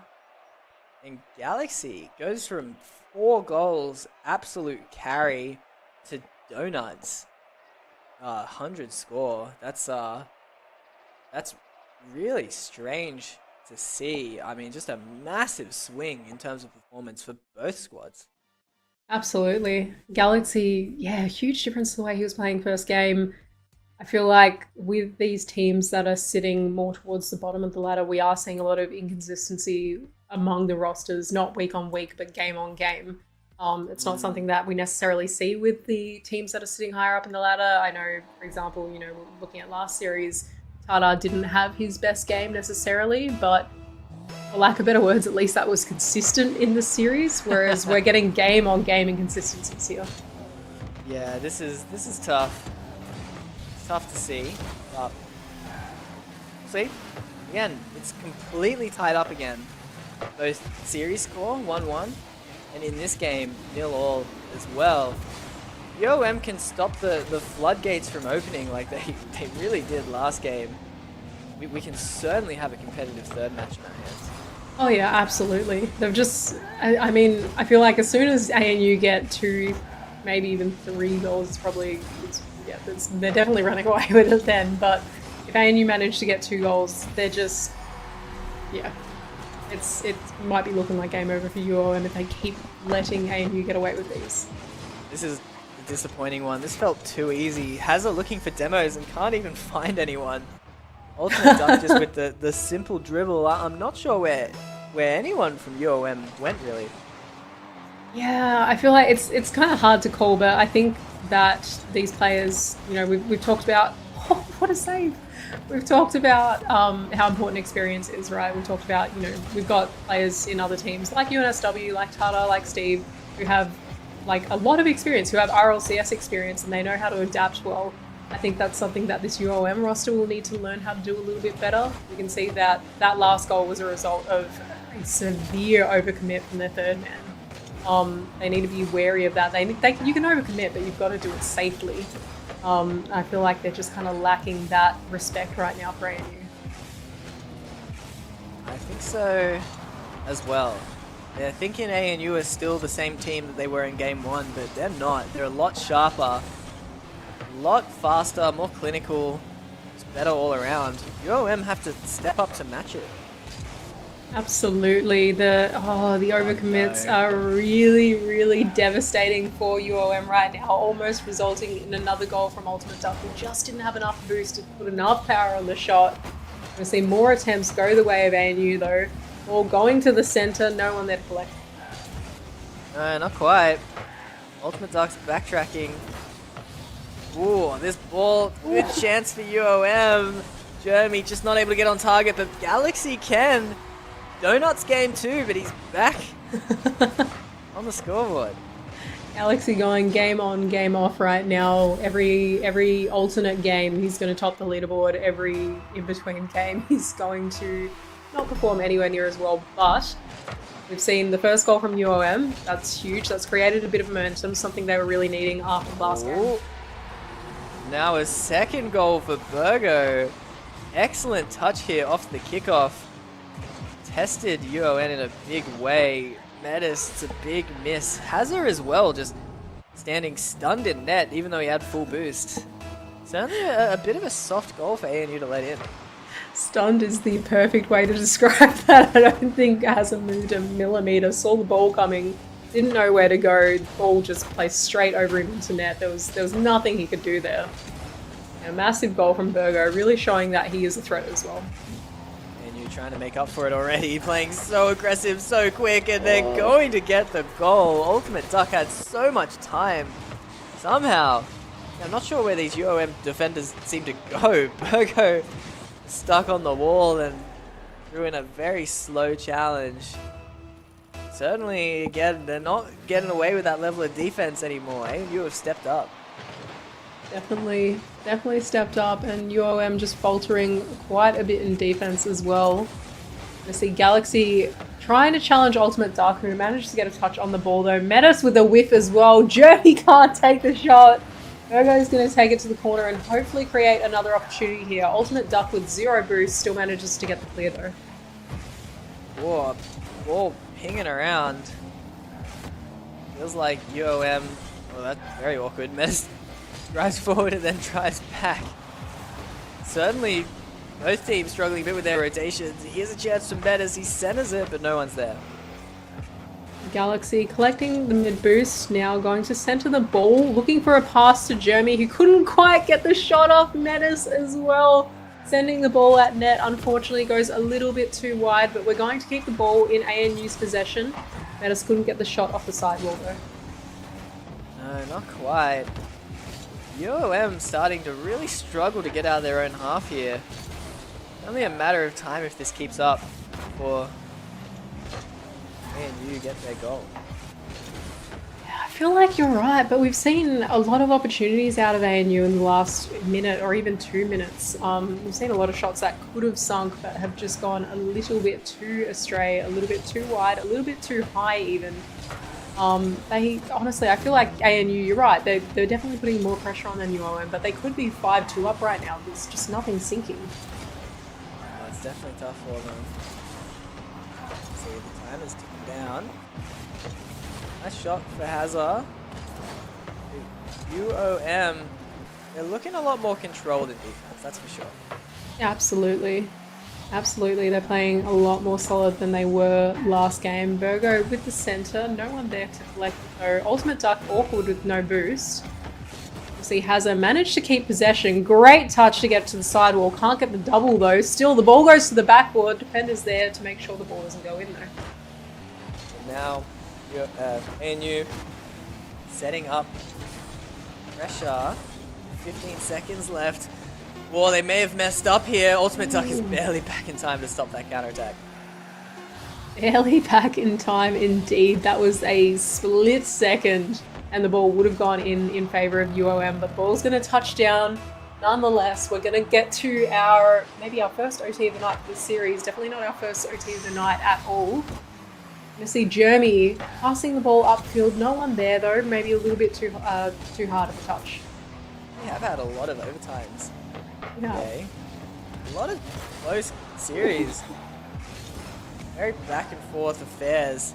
That's a fantastic touch for UOM, but Ultimate Duck is so ready for it. It's a decent clear. UOM keep the pressure going. ANU are not able to get a solid clear, except Galaxy does it for them. The ball backwards by mistake leads a lot of that pressure. Burko going up for the ball now, challenging Ultimate Duck, who manages to beat him to it by a mile. A pinch off the defenders. It's going to score the goal. That is not what I expected, Jake. Galaxy and Jeremy score the ball, both of them driving backwards. I think Galaxy was literally driving backwards and Jeremy was driving into his net. That is a ridiculous pinch to get the win. That is awesome. That is insane. And if I was ANU, I'd be so gutted about that. You'd be devastated to lose a game to a goal like that. But look, I'm going to call it tactical, and I'm going to say that that was definitely on the cards as the plan to score. But yeah, UOM managing to get this game here and keep ANU out after last game. That's insane that they've turned this around. Look, a majority of UOM's goals are coming from these counterattacks. They're coming from intercepts, these long shots. I mean, it's funny that it happens with a pinch in such a ridiculous way, but it's a consistent source of goals for them. Yeah, absolutely. But I think it all depends on if they manage to keep their cool or not. And they did that game. The previous game, the 7-0 loss, they did not keep their cool on the counterattacks. They were flustered. They were getting challenged mid-air. They had a lot more confidence that game, and they need to continue with that confidence into this next match. Here we go. Game 4. UOM, after getting completely smashed in Game 2, are somehow the first team onto match point. The pressure is on for ANU to stay in this series. They're starting out very quick yet again. They're going to get rewarded. Hazard with a fantastic shot. A beautiful positioning of his car just then, managed to get around the ball, completely opposite to the momentum the ball had, and managed to flip perfectly timed to center that into net. Perfectly timed indeed. Been ANU's strength, their offense. It's also been their weakness. But for now, things are starting off good. They're starting off great. Fantastic read from Ultimate Duck. I feel like this game's going to be a repeat of our second match, our 7-0 game. It's already looking like it for ANU. We're already set up for a massive goal differential if they keep this up. UOM just looking flustered again and unable to adapt to ANU's changing playstyle. That is definitely what we're seeing here. Well, UOM, they really haven't had any chance to score. It's been completely on the back foot. Just getting scored on, honestly. So now we got a small chance. Oh, almost an own goal. ANU eventually clear that out, but that was dangerous. That would have been a bang of an own goal as well. That had some power on it. Rebound off the backboard. We're gonna see UOM looking really awkward in defense. Ultimate Duck setting the shot up for himself. Can't get the shot off though. Passes it off to Metis. We're gonna see a squishy save out of Galaxy as well. This is insane. I feel like the gameplay is so flustered, but we've seen some really clinical saves in the last minute. Clinical indeed. There's a demo shot from Ultimate Duck, misses. Oopsie daisies. Could have been 3. UOM fortunately get away with that one. They do indeed, and all pressure on ANU to win this game, to take this series to its full length and not let UOM get away with the series win, not let UOM put them at the bottom of the ladder. This is huge for ANU right now. They need to hold this lead and make sure we go to our final game of the series. Oh, decent shot from Galaxy. Not able to follow up. Hazard gets the fake, gets 2 fakes, but then misses. I don't think he was expecting that. No. I feel like that would have been one of my favorite goals of the night had Hazard managed to score that. That was perfect. Fakes the first, fakes the second, just unable to finish off the shot, but that was very cool indeed. good. Now they're keeping the ball rolling. ANU looking for another goal. The UOM still getting those nice intercepts, those quick counterattacks. That net is completely open, but I don't even know how he missed that. The ball kind of pinched out off the post there a little bit. Definitely not what we're wanting to see. To see a couple of quick demos. Jeremy could have had the shot off just then, but a little bit awkward with the way he took that shot off the corner of his car. Ultimate Duck now taking it back down the way of ANU, looking for a shot, looking for a pass off to a teammate. Who's there to collect it? Metis is. Metis makes it 3, comes charging in on their own counterattack. Great tricky play from Ultimate Duck, even getting the bump I think on Virgo there. Set up his teammate.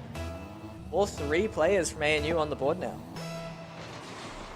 That's what we like to see, is a bit of sharing the ball around, goals for each player, saves for each players. I think that is exactly how this roster works best, is when they are sharing the shots around. We're going to see Hazard go for a massive shot. I really want to point this out actually. I feel like Hazard is, we talked about Diggs from UNSW being a player who has really stepped up his game since we've seen him enter this tournament. I feel like Hazard is another player who has stepped up hugely and has become such a threat compared to how he started off. That was a really impressive goal, wasn't it?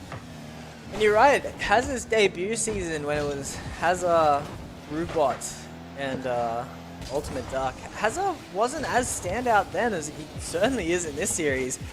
Here's Ultimate Duck getting so many touches. You just knew he was going to finish that in style. ANU 5-0 up. Equally as beautiful as the last shot, but something I definitely wouldn't be surprised to see out of Ultimate Duck is a goal like that, is a nice, clean, classy dribble, air dribble up the field, managed to get the double as well. Put ANU 5 up with 1:30 left. They're going to run away with this one like they did the second game. UOM need to change something up again. Oh, it's looking tough. Certainly, UOM. I mean, you'd think their mentality would be in the bin, but this is the exact position they were in Game 2, and then they bounced back and won Game 3. So I'm not too worried for them. Game 5 could literally be anything. I completely understand what you mean, and I completely agree. I don't know what to expect out of these two teams right now. They're great one game. They're lacking their touches and their shots the next game. It's really, really hard to expect what's going to happen. It's really hard to gauge what's going to happen. I have no idea who's going to win this series.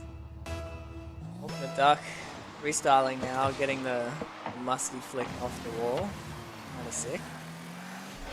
50 seconds left. Oh, can Metis get this? Not quite. You can see the confidence just oozing from ANU. Maybe it could be their downfall in the final game. Again, they've really got to think what went wrong in Game 3, because we really have the exact same setup here yet again. Yeah, 100%. I feel like the overconfidence that comes with winning a game by such a huge goal differential could be really detrimental to a team. Because UOM know they're losing this. They know that they're not going to score 7 goals within the next 15 seconds. So they've taken the foot off the pedal, they're relaxing a little bit, they're letting ANU build up their confidence, they're letting them score. But yeah, like we saw in that third game, after the exact same score, UOM can really bring it back. It is what we're hoping for. I don't want to see a 7-0 Game 5. No. That would be kind of lame. But I mean, I'm all for these massive blowouts, especially. I mean, ANU had their backs against the wall. This was a must-win game for them. What a way to win it. What a way to win it indeed. This is arguably been one of the strangest series that we've had in a while. UOM managing to fight their way back every second game. ANU winning every alternate game 7-0 is strange that UOM are really just letting ANU get away with quite a lot of goals. And we'll see if Galaxy is the main one who will need to step up in this final match. I'm not sure. Again, I think everyone should just have completely clear expectations here. Just treat this as a best of one. Who knows what will happen? I think the start of the kickoff will really help. Because certainly when ANU start to get a few goals in their favor, that is when it seriously goes bad for UOM. Yeah, agreed. I think you're right on the money with that. Whichever team scores first and gets that first little spark of momentum is going to continue doing so, is going to continue applying the pressure on the other team as well. I think UOM, they really need to be careful of ANU at the start of this match. They really can't let ANU score in the first 30 seconds, otherwise it looks like it's going to be game over. Yeah, that's that is certainly the way things seem to have been going. I think the players are just trying out a different lobby. I think there were a little bit of issues near the end of that last match, so we'll get to hopefully confirm a good server coming up soon, and then head into this final match. Yeah, a little bit of testing required just to make sure things are all fair and all good for all players on the field, which we will make sure we will do so. And looking like we won't keep you guys waiting for too long. It's looking like things are looking a lot better now. So we will go into this final match of the series, and it's do or die for both teams. No one wants to be bottom of the ladder.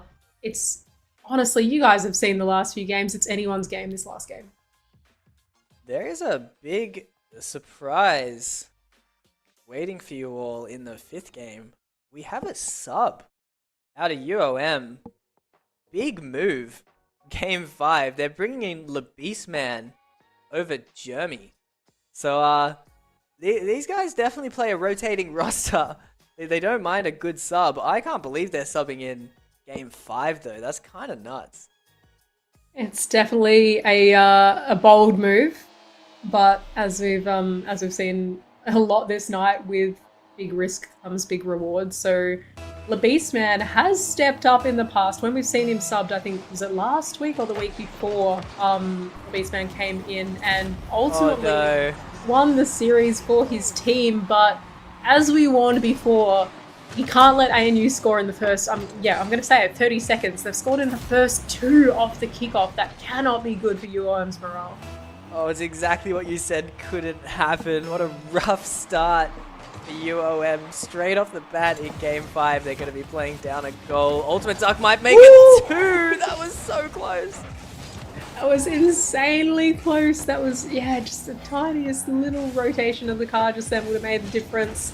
But I think we're going to see a difference out of Le Beastman as well. Galaxy going for the shot, can't get it off though. Clear on net from Ultimate Duck. We're going to see some saves happen from Burgo off a shot off Metis as well. Hazza trying to center it, manages to get the center as well, but no one there to get it. Ultimate Duck pushes the ball to the corner as well. We're going to see another shot off Hazza. Gets it below the defenders, and we're putting ANU up 2-0 in the first 40 seconds. UOM far too passive here. Galaxy doesn't try and go for a touch. The Beastman completely misreads the ball at the front post. ANU have been so good at punishing these mistakes in Game 4, and it's continuing into Game 5. Yeah, you're right. Le Beastman setting up a shot there, trying to get a quick goal for UOM, but as we've seen earlier in the night, it's a big risk bringing a sub in mid-series, let alone in the last game of the series, in Game 5 nonetheless. No matter how well a sub is performing, it can really affect the dynamics of the team, and I'm really worried for UOM in that sense right now. I'm worried too. Although, I mean, as we say that, they're going to get a completely free goal. I think that's just what they needed. Yep, exactly. They needed a little bit of a morale boost as for an Ultimate Duck. I thought that was a UOM player who bugged Ultimate Duck, but on the replay it was Hazza bumping his own teammate to the corner. Not what they wanted, but they're still up by a goal. They can still hold this lead. They need to be careful, though, about those overcommits. This lead can evaporate fast. It's just a goal in it now. It feels like UOM already. I'm feeling so much better, looking so much more aggressive, and instantly rewarded. Le Beastman was so quick here to find it past Hazza. We love a super sub. I love seeing somebody come off the bench and make a huge difference, a huge impact. We've seen LaBeastman do it in prior weeks. He's doing it again now. Going for another shot, sends it too wide. Is there anybody to clean it up? No. Right, Hazard's keeping the ball rolling forward, but UOM have unlocked a new level. LaBeastman gets the intercept, and in Galaxy fashion, what we've seen from him the first few games, LaBeastman shows he can do it too. What a sub. We questioned whether it was the right move to bring a sub into the 5th game, like to change the roster up so late in a series. Was it the right move? It's looking like it was the right move. LaBeastman is exactly what this roster was needing. Oh, never mind. Ignore me, I'm gonna zip my mouth. Oh man. Oh, that is so rough. I don't know what he was thinking. Oh, he can't help but score, I guess. Look, it wasn't an own goal. It wasn't an own goal. I'll give him that. It was very, very close though, and it did set up, you know, ANU for the shot. I'm going to pretend that didn't happen. As I was saying, the Beastman is making the difference right now, but not as much as Galaxy with the biggest save I've seen in any series tonight. I didn't even think that save was possible. That looked like a for sure goal. Wow, keeps it tied up. That could be massive if this score stays close. Absolutely. That was so critical to this score to make sure ANU didn't get another goal. It was massive from Galaxy, really showing his worth right now. The Beastman taking the ball to the corner, accidentally sets up Ultimate Duck, who's going to take a shot. We're going to see the follow-up as well. Players sitting in net. Unfortunately, the shot went straight to a defender, but that was not the move for the defense right there. UOM are playing so passive in their defense. It's giving too much space to ANU. They work so well when they're cutting out these passes, but when they're not, ANU are just running over them. Great team play, great pressure. Eventually opening up Ultimate Duck for the goal. A nice easy goal for Ultimate Duck. We're going to see the way of the kickoff go. We're going to see the kickoff go the way of UOM right now, but ANU there to defend themselves. All 3 players from ANU. Metis bumps the ball right up the center. It's a nice clear. We're going to see Galaxy air dribble though. Managed to get it past Ultimate Duck, not quite. Right, it's a decent pass middle. Not able to get past Ultimate Duck though. A decent chip over for Hazard as well. He actually follows it. That's incredible for Hazard all by himself. It'd be a massive goal. Hazard taking on 2 players in defense, gets it past LaBeastman, who was almost there to clear the ball out to the corner. Hazard, like you said, doing it himself, passing it off the backboard to himself, scoring. He's putting in all the work right now. Excellent. This is really dangerous. Here comes Burgo, but Ultimate Duck shows he can do it in defense too. Fantastic save. Crazy how back and forth this series is. It's crazy how back and forth this game is. 30 seconds ago or a minute ago, I was so confident that UOM were going to take out the win. Now it seems like it's going to go the way of ANU, but we're still seeing opportunities come off UOM on net. I certainly don't want to call anything too early. Both teams have showed how clinical they can be. Oh my That god. is so close. Hazard is defending so well. MVP level performance for game 5, but his team has to close it out to earn that spot. Here's Hazard keeping the ball rolling forward, ticking the time down. UOM are in more and more trouble the lower this clock gets. Yeah, definitely all 3 players from ANU playing a lot better now than they were at the start of this series. We're going to get a pause. We're going to get a tech pause, potentially server issues maybe. We're having some ping issues, so we're going to come back to us for a little bit. We'll keep you guys posted on what's happening. But yeah, what a tight series we're having, Jake. Super close, but the time is ticking down. This has to be really frustrating for UOM, honestly, because they must just be full of so much adrenaline. They know they need a goal instantly. And now they just have to chill. They just have to wait. It's very tough. Yeah, it would be. The nerves would be up. The adrenaline would be up. They need to, like you said, they need to score right now, if they want to stay in this, 36 seconds left to be 2 goals down is, yeah, quite a scary position to be in. Well, it might be tough because when we restart, I think we'll be restarting from kickoff. So anything can happen on kickoff. At the start of this game, 2 seconds in, we had a kickoff goal. So if UOM can manage to get one back, then we'll be within a goal deficit with 34 seconds left. So that's definitely doable. Hazard is sitting on 3 goals at the moment, 670 points. He has had a fantastic game 5.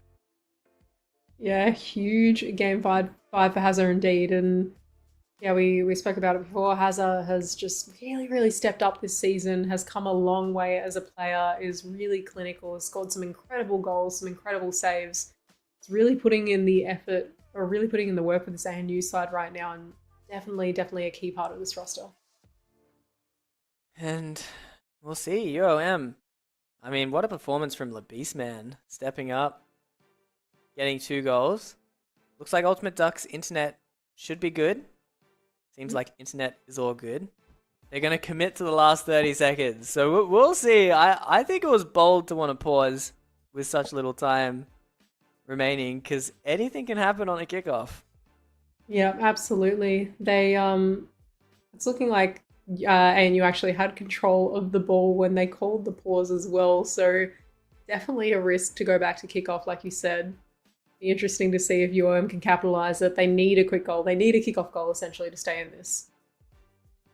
We'll see if they can do it. I think we'll be starting any second. The timer is ticking down. 36 seconds left. UOM need 2 goals, but it's Ultimate Duck on the ball, looking dangerous.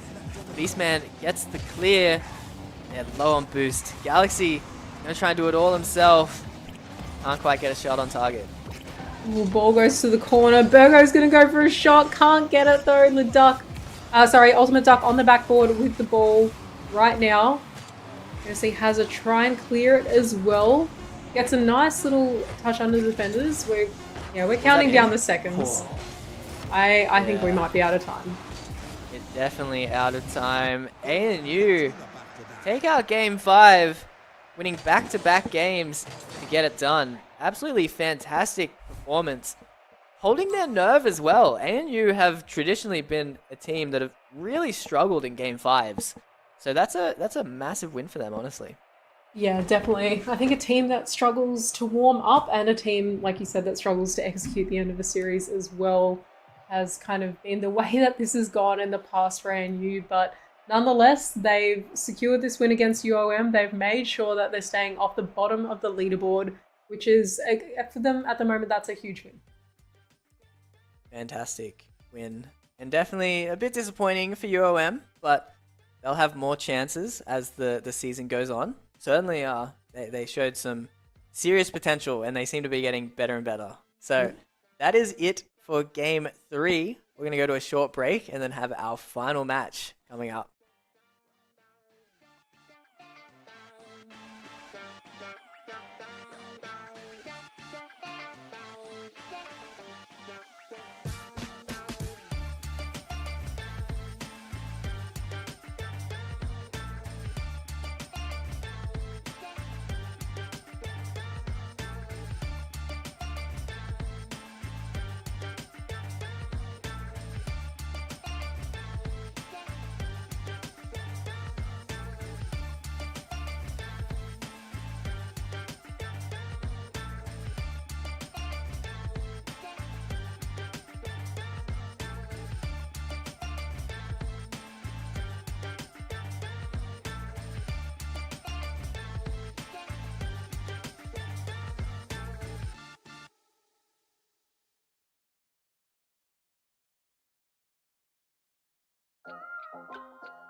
Welcome back. We got our final match ready to go relatively soon, but we do have to have a chat with Hazza though, just off that Game 5 victory. Hazza, how are you feeling?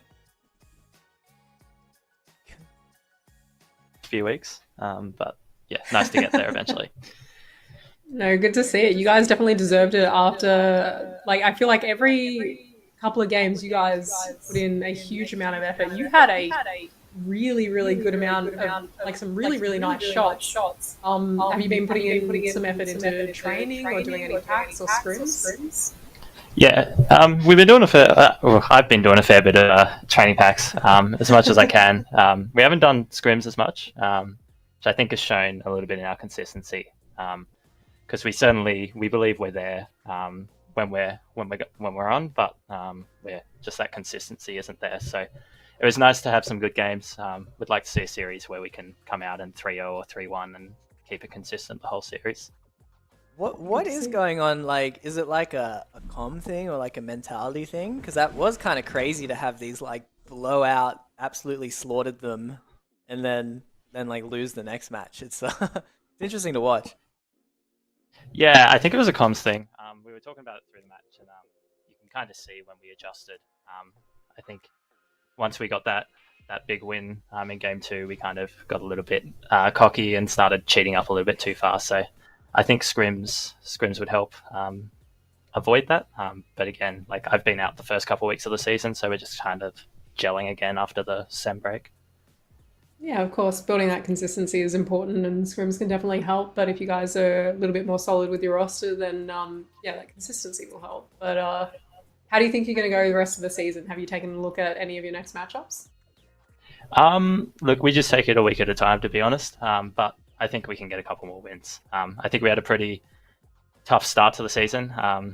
That Game 5 loss a couple of weeks ago was pretty tough, and then obviously versing the top teams is going to always be a tough one. But yeah, it'll be nice to hopefully get a couple more wins before playoffs. Absolutely.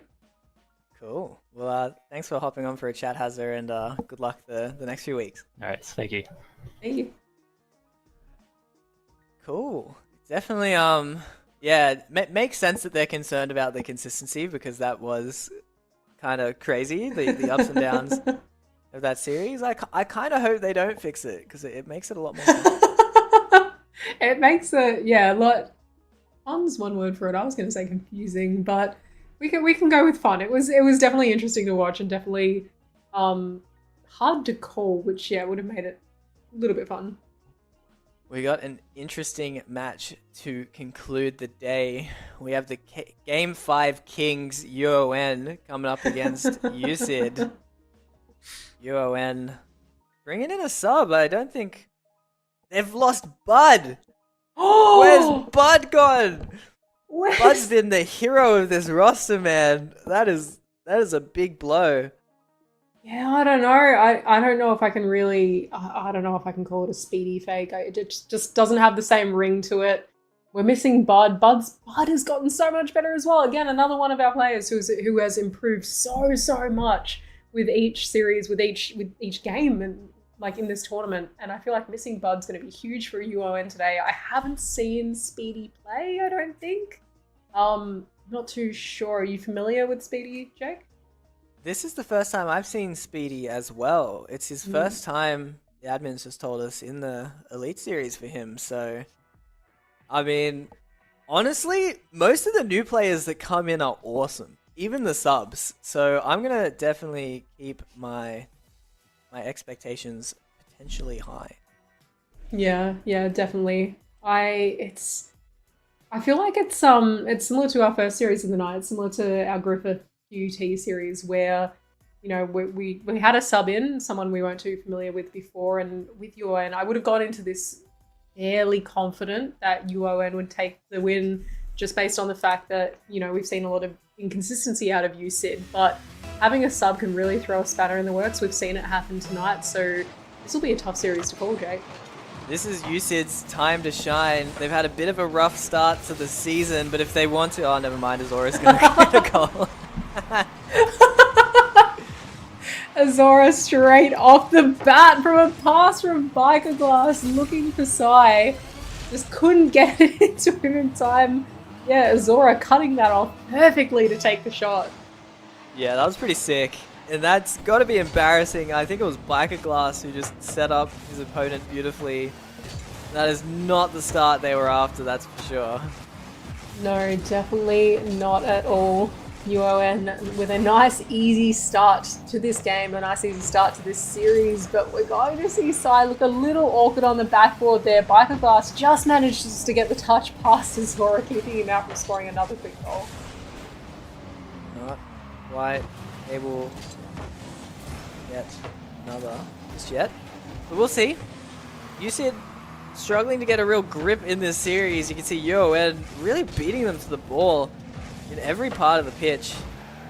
It's always tough with UCID. It's hard to know which UCID's showing up. Sometimes they're fantastic, sometimes things just feel a little off. And when the competition has been this strong in the Elite Series, they can't afford to not be at their best. Yeah, exactly. We've seen what they are capable of. They can pull off some pretty big upsets. They can pull off some really big wins. Are we going to see that from them tonight? They've had a rough start, so I don't know. Their shots aren't quite hitting on net either, so I think this is giving UON plenty of opportunity to get ahead here.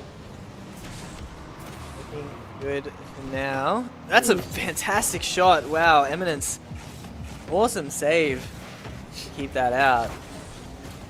Eminence backboards. Azora gets the ball. That was almost a beautiful three-man passing play, but Speedy was very cautious. Didn't want to dive in too recklessly, but Azora, very close opportunity. These are some fantastic goal line saves coming out of UCID. Absolutely, and we've had, again, both sides have had some really fantastic saves, but UCID managing to keep UON out of any other scores right now. The save we saw out of Eminence before, another massive save, and Eminence has been a very, very good addition to this roster for UON. Yes, Eminence. Very, very impressive. Yeah, that's what I'm saying. All these new players come in and are awesome. Might be the young effect, you know? It's like these fresh 18-year-olds come in and just show all the oldies that experience does not matter. Literally, the year you were born determines how good you are at Rocket League. I was going to say, where have all these new players come from? But of course, that makes sense. Fresh into uni, new pool of players to pick from, new pool of young guns who are just fantastic at the game after less than 1,000 hours. I have no idea who these players would have thousands of hours, but they're just, yeah, the young guns are just naturally good at games, aren't they? Yeah, it's unfair. Plus, you know, uni definitely does get harder the further into your degree you get. So these guys have a lot more time to grind the game out. There's a nice goal from Cabilio though. Just finds his opportunity and is super quick to score the goal. Yeah, it looked like Sai got a slight bump. That was a bit of a tongue twister on Eminence as well to make sure he couldn't get up for that save, setting up Cabilio for a nice easy shot without any defense. We're seeing more bumps as well on the backboard. Teams are starting to get a little bit physical here. Yep. 1-1. Minute 40 left. And UCID certainly starting to control this game. The double touch almost went in, but fantastic clear out of Eminence. Cabilio is such a talented player and has so much potential, and we've seen, I guess, like the roster as a whole, we've seen a lot of inconsistency from, but players individually as well. I feel like Cabilio has his good days, has his bad days, but ultimately has a lot of potential to score some wicked goals, and it's looking like he's playing okay tonight, so I'm hoping with a little bit more warm-up we will see some really mechanical players. I certainly know that both teams have the potential, and I want to see if Speedy has the potential. He's certainly played pretty reserved. No big mistakes just yet though, so handling the level at the moment. Cabilio, that was very risky positioning, but does keep the ball out. Almost scores off the back of that as well, but Azora there to clean up any mess left behind by UON's defense. Eminence banging it to the corner as well, probably a little bit too hard. Kind of sets up Cabilio, who gets a touch off to side, can't shoot the ball on net. We're seeing shot after shot out of these players now going wide, but defense just dodging out of the way of that save. They were perfectly positioned to save that had they not dodged. No, absolutely awesome. Oh, the bump. Awesome UCID pressure, but you're right. It looks so tragic when you get those team bumps in net, but that's just what happens when the pressure is that good. Yeah, for sure, for sure. Eventually a shot was going to sink. We had I think 3 shots there, one after the other. UCID trying to sink the ball. Eventually it is bound to go in. Sai's taking the ball to the corner now, tries to get a pass off, but 2 defenders sitting in net. Vilio going for the double off the sidewall as well. We're going to see maybe one more opportunity for UON here to try and score. Oh no, couldn't get the shot on net though. Just whipping at the end there. Could have equalised, but UCID's going to run away with game 1. UCID, what a comeback. I mean, went down immediately off Azora, just kind of embarrassing them, honestly. But then just stayed calm, didn't even get that equaliser until quite late into the game, but absolutely did not matter. Did not matter at all, but you know what does matter? Missing Bud. I feel like UON right now, they're struggling that game. They needed Bud for that. They needed the Bud fake. Not even the Bud fakes anymore. That's not even the most important part of Bud's gameplay. He's scoring, he's defending, he's saving, he's carrying a weight for this UON side. And you're right, we didn't see too much out of Speedy just then. We didn't see too many mistakes, but we didn't see too many opportunities either. Coming in as a sub can be hard. He was playing passive, but I think he is needing to play more aggressive to keep up with his teammates right now. I miss Bud too. Twitch chat just always knew the potential that Bud had. I mean, 'cause Max was always so mean back in the day. He was like, all these Bud supporters, but I don't understand why. And I mean, now we know why. But now UON don't have him anymore. It's rough. I think Cornwall just hated how active the chat was going off every time Bud was on field. The copy pastas and the messages about Bud just overwhelming in the chat. He has the most amount of fans of any player I've ever seen. More fans than any RLCS player I've ever seen. And for good reason. He's a key part of this roster. He's definitely been missed. But look, it's only been a single game. We haven't seen too much out of Speedy just yet. I feel like they played very conservatively in the first game. And I mean, it seemed appropriate as well. They were winning for most of the game. So hopefully as Speedy gets more comfortable, we see some more risks out of him. And already, that's a fantastic save. But the follow-up from Gabilio is good, but Speedy gets another save. Excellent defense. Yeah, Speedy definitely showing his worth as a defensive player right now, but we're going to need a little bit more. We're going to need some pressure from UON as well to score a goal and get the lead early in the series. Seeing a lot of pressure in offense from UCID. Eminence managing to clear it though. Speedy with the shot on net gets saved by Gabilio. There's Azora, flies in. Sai tries to keep the ball going. It's really slowed down. I'm not sure what's happened. Azora flies in. UCID defending really well. Speedy with a nice clean catch and going for a pass there to great Eminence, who just can't quite connect with the ball, but props to Speedy on the pass. That was perfect and exactly what UON are needing to do in offense right now. I'm going to say what we're all thinking. If that was Bud, that was top corner. Bud is still being missed. But the pressure, looking good. But UCID still, their defense is just so strong. That was Bud. That was a triple flip reset, double off the backboard, guaranteed. Ooh. We're going to see a shot go a little bit astray right now, though. Azora banging the ball upfield, gets blocked by BkWhatOCE, who sends the ball back down. Eminence passing back to Speedy, who takes the ball to the corner. Gabilio in control, though. Ball just going back and forth between a lot of players right now. Azora trying to take control, manages to do so. Does well. Oh, that's an awkward bounce. Speedy does really well. Speedy has been super solid subbing in. Definitely impressed with his level of skill. That is an excellent pace from Eminence. He was so quick to that, but just off target. Speedy caught back in defense by himself, needing to be really careful here. Gabilio just going a little bit too high off the corner. I see UCID with what I would have called plenty of time on the ball. Kabilio gets a block, taking the ball into the corner, looking for the pass, but Speedy's there to make sure it doesn't have that opportunity. He does a good job. Still very excellent in defense. Eminence gets dunked, but Speedy's there. That was very dangerous. That was on target. Now Eminence try and clear the ball forward. Still 0-all. Neither team able to break this deadlock just yet. Yeah, definitely a tight game we're having. Definitely a tight series. This is going to be. Great pass from Eminence. Azora just a little bit too far behind the ball to take the shot there. BkWhatOCE going to take the ball into the corner, gets it past one, gets blocked by Eminence, though. Eminence with full control of the ball, plenty of time, going for the top corner! Oh, what a save from Kabilio! This is insane, we've still got no goals on the board.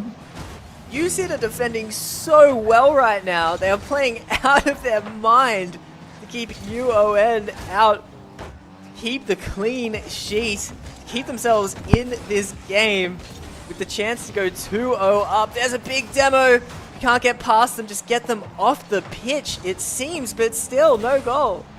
Where is this UCID every week? Why aren't we getting this UCID every single week? They would be so much more solid. They would have a great spot on the leaderboard if they were playing like this every week, but unfortunately their inconsistency has been their downfall.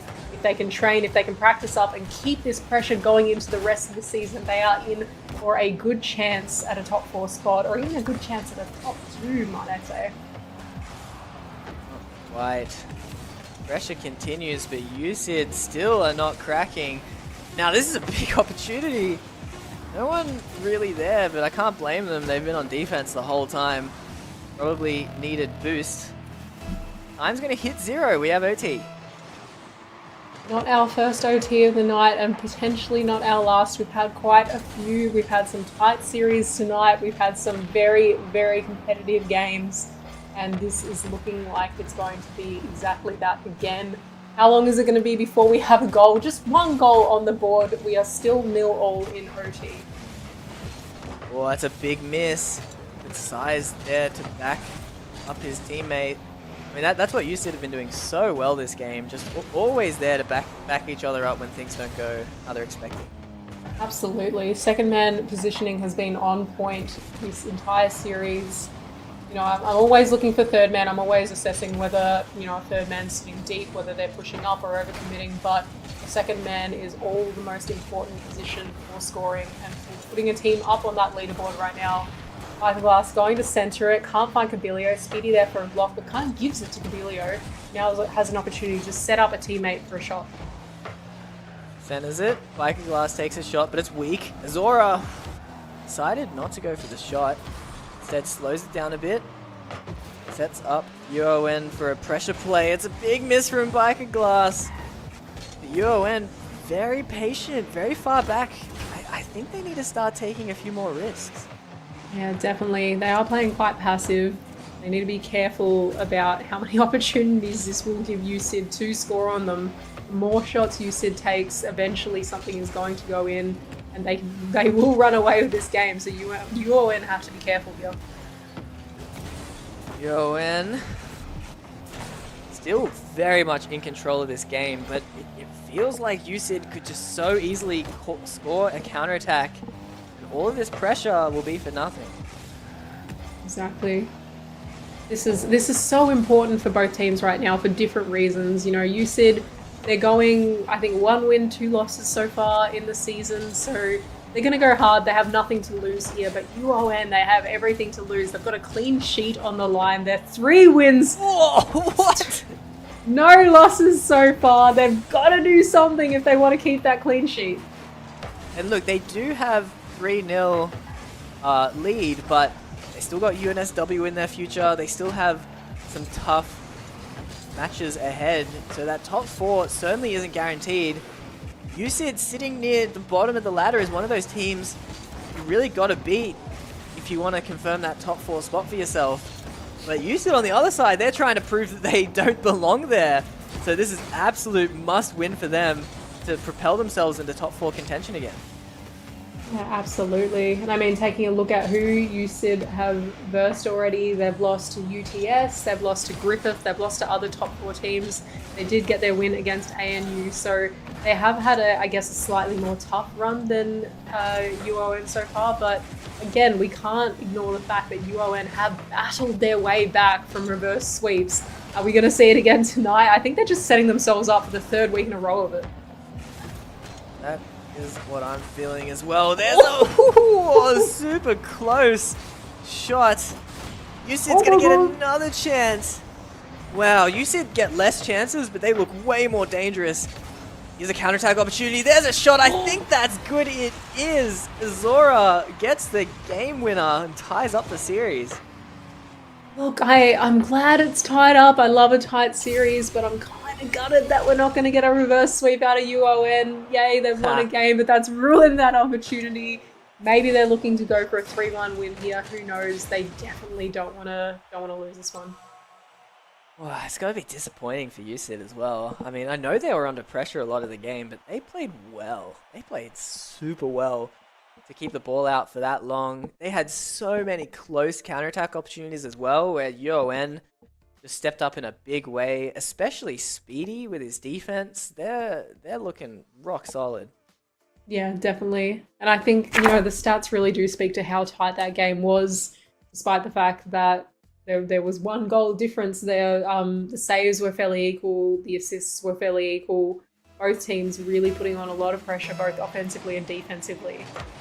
Huge effort for the game to go that long without a goal as well.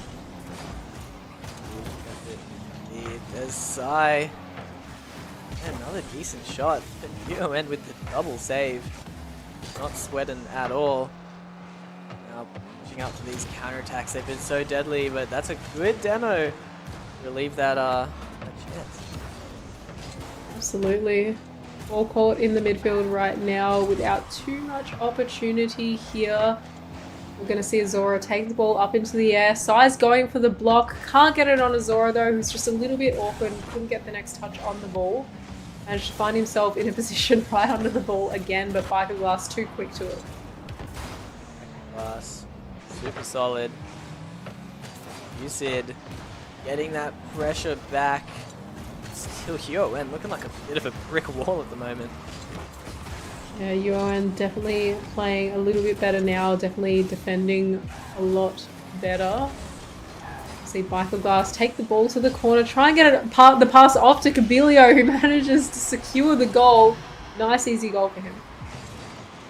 And it all falls apart. What happened here? Not the best clear from Azora. Speedy still almost got the touch. That would have been nuts, but the wall has fallen, at least for now. You said get the first goal. Series looking like it's going to be very back and forth. We're going to see a shot, another shot out of Kabilio. A nice easy touch, a nice easy carry, shall I say, here over Azora. Just couldn't get high enough as quick as he needed to. Had a lot of kickoff goals today, a lot. And they haven't been super traditional. I mean, some of them have. Some of them have just literally gone straight in, but others have looked like that, where it's just that outplay right after the kickoff, where the defense just isn't ready, and that was an awesome fake. Like that? Like Another that. one, technically off the Literally kickoff, exactly like that. the fake made all the difference there. Had BkWhatOCE not faked that, he was definitely getting blocked. But again, another super quick goal off kickoff. Yeah, you're right. We really have seen a lot of those tonight. So smart to throw in the fake on that. Are you serious? Oh, GG, go next. No need. This is not UON's game. Oh no! How many? I haven't been paying attention to the clock. How many seconds was that? That we had 3 goals in. That's insane. Yeah, that was silly. That was very silly. Again. Oh, I think they've survived. Now. UON, that is an absolute disaster. Certainly the kickoff has been a big Achilles heel for quite a few teams for that. Oh, 100%. But oh, a nice clinical shot from Azora there. Perfect positioning. Really hard angle as well. manages to get that cleanly. I think Kabilio kind of gave a bit of a boost on the shot though. Okay, maybe it's not forfeit time. My inner toxic ranked player was coming out, but we can see this through. We can see what happens. At least we aren't seeing players say FF in the chat to one another. That's a nice difference from rank. This is nice and wholesome. But I know exactly what you mean. Gonna see another potential shot, but BkWhatOCE there to get the save and make sure UON doesn't reduce this differential anymore. I mean, this is still so difficult for UON though. I mean, how good was UCID's defense last game?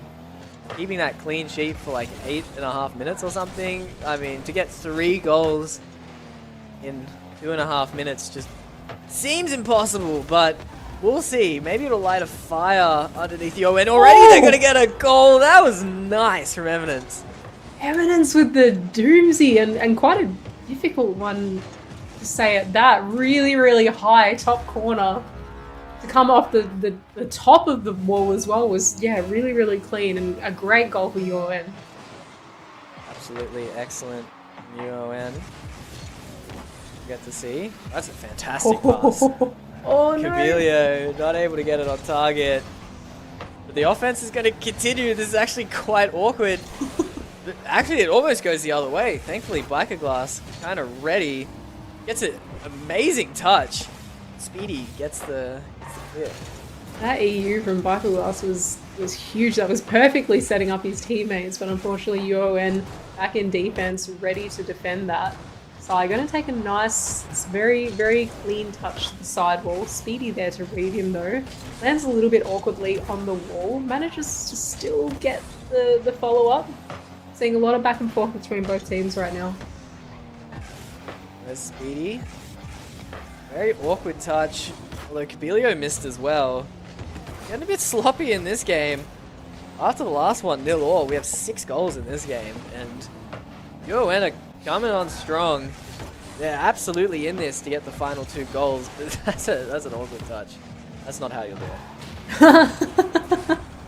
Not how you do it at all, but God, it's hard to call because I feel like kickoff goals, like when you're not focused, they happen in a flash, and I feel like UON were not paying much attention to the way UCID were kicking off. I feel like they're going to be paying much more attention to it next game, so a lot of those goals can be preventable. I feel like UON can definitely step it up and make sure that UCID aren't getting any easy goals next match. Oh, that's a good dunk from Eminence. No teammates ready. Oh, kind of were, but they were too slow. UCID keeping the ball out. Eminence is doing a great job here of keeping the pressure going. They just keep UCID pinned down. There is a chance something like that almost happens. Wow, what a shot. The save was there. And Speedy putting in a lot more pressure and a lot more effort than he was the first game. Eminence though coming in out of nowhere. Where are our defenders on net just then? Eminence, that was the easiest goal I've seen this entire series. Sai does the classic mistake. We've all done that. Oh. Drives up the wall and then it goes way too far out. Okay, 3 goals for UCID. Surely UON deserve at least 1. That is a fantastic kickoff. Eminence gets the shot, but BkWhatOCE is back. Oh. A center from Azora though with no one there to clean it up. We're gonna see a counter attack. A bang from the entire way up the field. Kabilio bar down. Classic shot. Can't get saved by Speedy. That was so close. That was awesome. I can't believe that one. But yeah, looks like UCID, unless some more craziness happens, they might even get another goal actually. Fantastic shot. Oh, not quite. And now everyone's missing.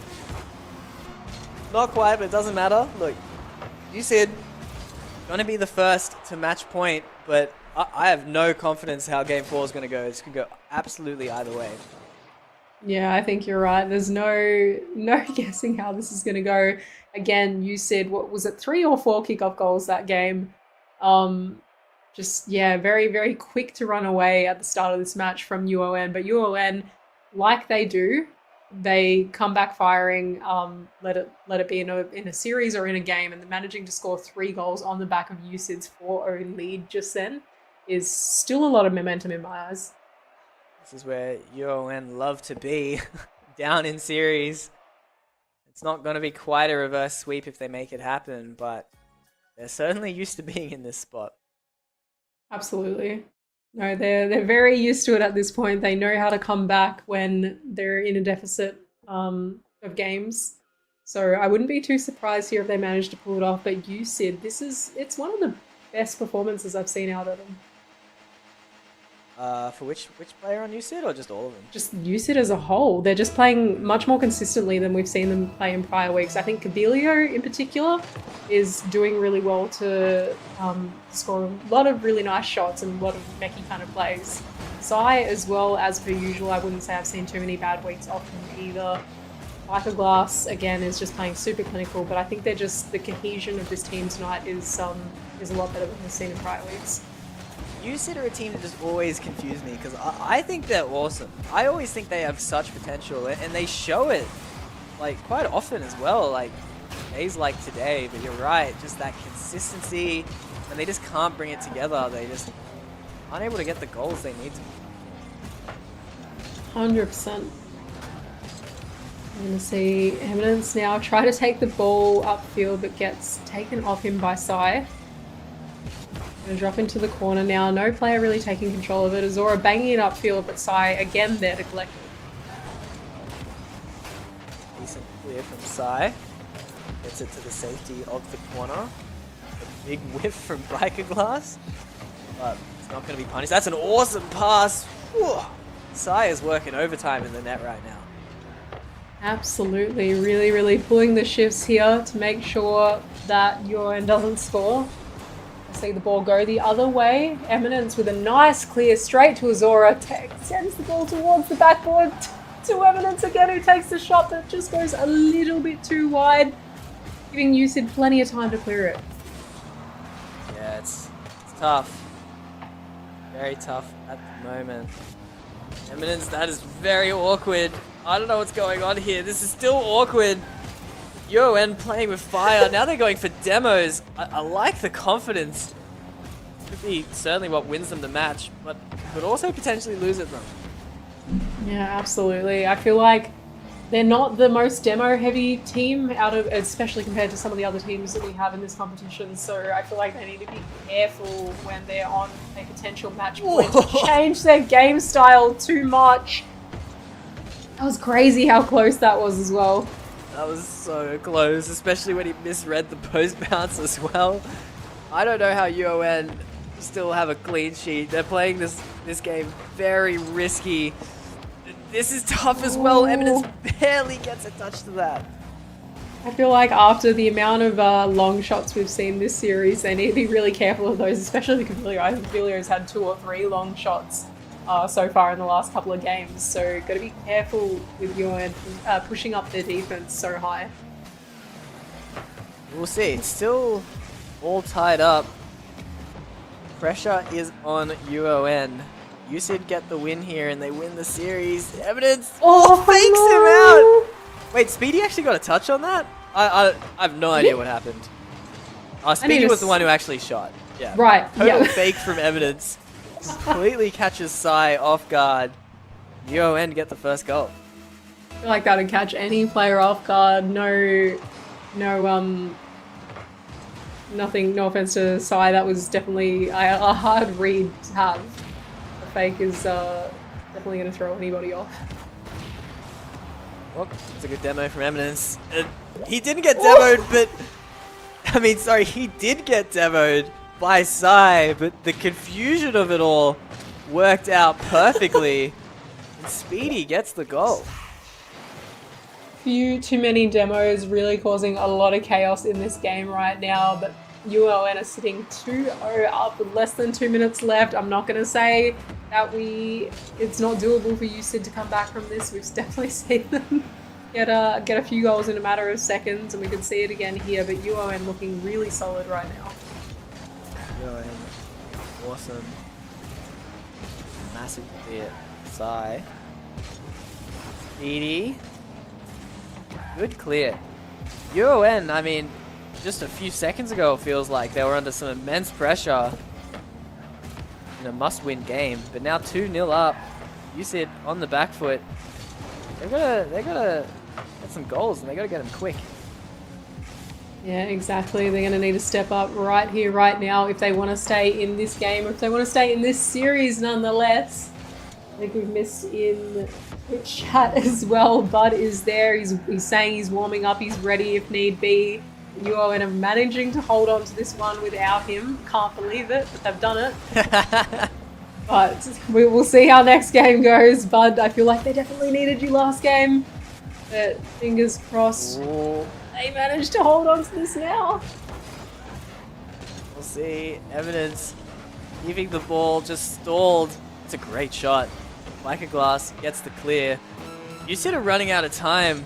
It's 30 seconds left. They still need 2 goals, but they just cannot get the ball out of their half right now. Yeah, it's do or die for USID right now. Kabilio gets blocked by Azora. That was a huge 50 for Azora to get that straight over the top of him. Sai now with the ball in the corner, going to go for an air dribble. Has no boost to follow it up though. BkWhatOCE with the shot as well. Nobody on USID with any boost until BkWhatOCE picked up that full boost. We're going to see another shot out of Evidence. Oh no, USID just falling apart right now. Wow. We're going to game 5. Lots of game 5s tonight. Exciting one.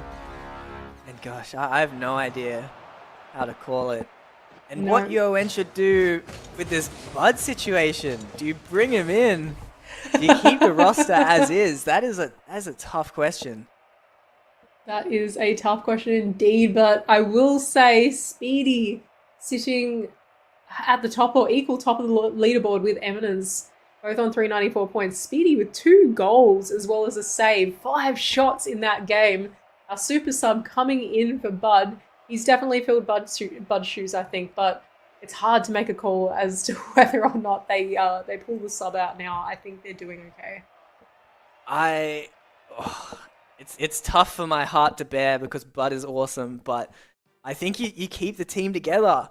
They've just won in dominant fashion as well, 3-0 down, and like you're mentioning, Speedy top of the leaderboard as well. They are sticking with this roster going into game 5. Let's see who takes it out. After that second game, I definitely would have said that something needs to happen and that we need the sub in it. After the third game, with USID getting a nice little win there, but nonetheless, they've kept Speedy on and he has done exactly what was needed. He's done as the team's wished and really pulled his weight and helped UON really get that win there. Now we'll see if he can close it out. It's a completely different story, these game 5s. Anything can happen. The mindset change can be massive. Teams can start playing scared, go into their shell. Everything can change. So we'll just have to see. Really goes to show the importance of a strong mental and the effect that can have on a team. And I feel like this UON team, we've spoken to them in the past, we've interviewed players, we've talked about in the past as an example, and I think the humility and the strong mental and the calmness when under pressure is something that this UON side really has in their favour. So I think that's why they get the reverse sweeps. I think that's why they win their game 5s, and I would go to bet that UON's going to take this one away right now. I mean, you cannot argue against their track record. You're 100% right. They're so confident in these game 5s, but this is super dangerous. But Eminence is so clutch. They're even gonna almost get the counter attack. That's 2 chances that have just missed for UON. They're definitely good on their counter attacks as well. We've seen a few opportunities here. Another potential opportunity, but the ball is touched in the corner. We're going to see Eminence go up for the ball. Can't quite get the touch on it. He needs to center it to a teammate. Azora, though, challenging on the sidewall. BkWhatOCE now in possession of the ball. We're going to see a shot from Azora. Bangs it into net, putting UON 1-0 up with 3 minutes to go. Wow, the pressure works out. So many slim chances. But Azora, just absolute chat of a challenge. Gets the ball off BkWhatOCE and flies it in. Insane challenge there, insane confidence to go for that, but it was perfect. It was exactly what UON needed to keep UCID out from any lead in this final game. Massive demo there from BkWhatOCE, takes out one of the UON players, but it doesn't matter. He's in control of the ball now, takes a shot. Speedy there for the save though. Center? Oh, that's in. Oh. I think that's in. Eminence, after 2 missed opportunities, does not miss his chance again on arguably the hardest shot. I mean, that was clutch. Had Sai flying in as well, trying to get that final touch, but it does not matter. UON go up by 2. Speedy is our brand new player, but that's not to say that Eminence is not also new. He was our new player for this season who came in with an absolute fire in his belly coming into this team, showing how important he is, how strong of a player he is, and has been critical to UON's success. I think goals like that really do show how much of a threat he can be. Good pass. Speedy's going for demos. Wow. Confidence is so high for UON. This is why they win their game 5s. 2-0 up. Half the game remaining, and they're playing so aggressive. They're looking for a third. Not wanting to park the bus, not wanting to sit still and pretty. They're taking as many opportunities as they can get. There's another one. Man of the hour, Eminence scoring another goal for UON. It's looking less and less likely for UCID as the time ticks away here. Hazard was the player to step up earlier. Now it is Eminence. What a performance in Game 5, but there is still 2 minutes left. They cannot relax. We've seen how clinical UCID can be, and there's going to be desperations added to that now. Capelio starts the potential comeback. Can't be complacent, can't give UCID any opportunities. Speedy with just a little bit awkward of a touch there. Eminence trying to come in to help, but ultimately bumping him out of the way, giving UCID a free opportunity on net. You can't let them score too many because this deficit will creep away very, very quickly. Speedy showing his lack of experience there. That was a massive mistake. Just such a risk to try and dribble it across your net there. Won't be making that mistake again, I have to imagine, but will it hurt his confidence? We'll see. There's a minute and a half left. Eminence doing an excellent job keeping the ball pushing forward.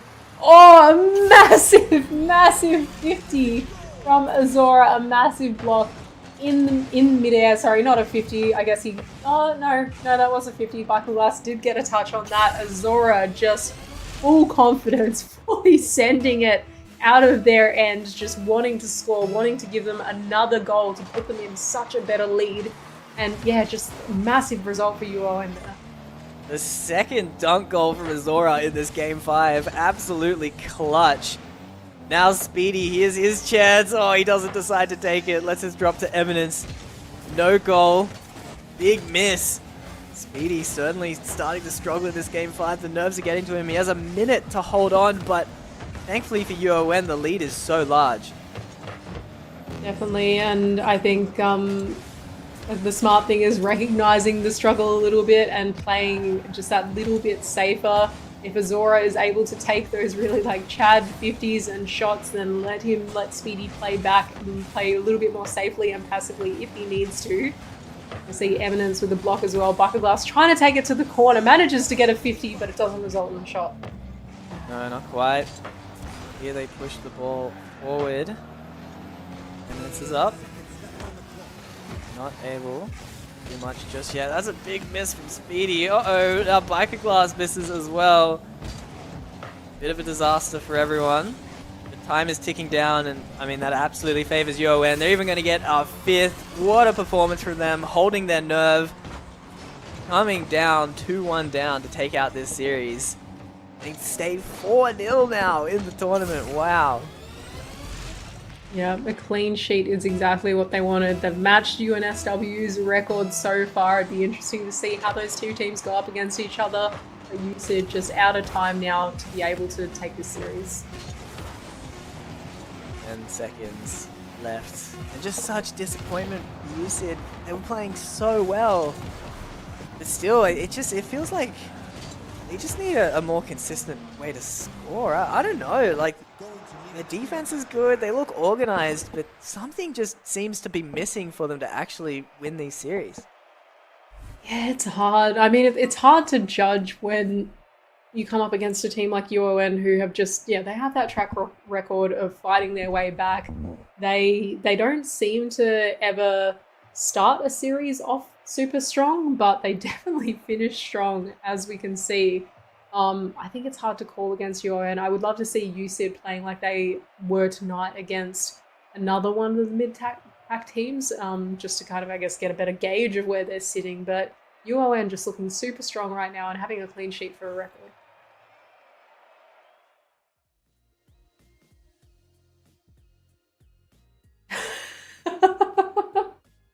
That's right. You guys are stuck with me for a minute now, but yeah, what a game we've had.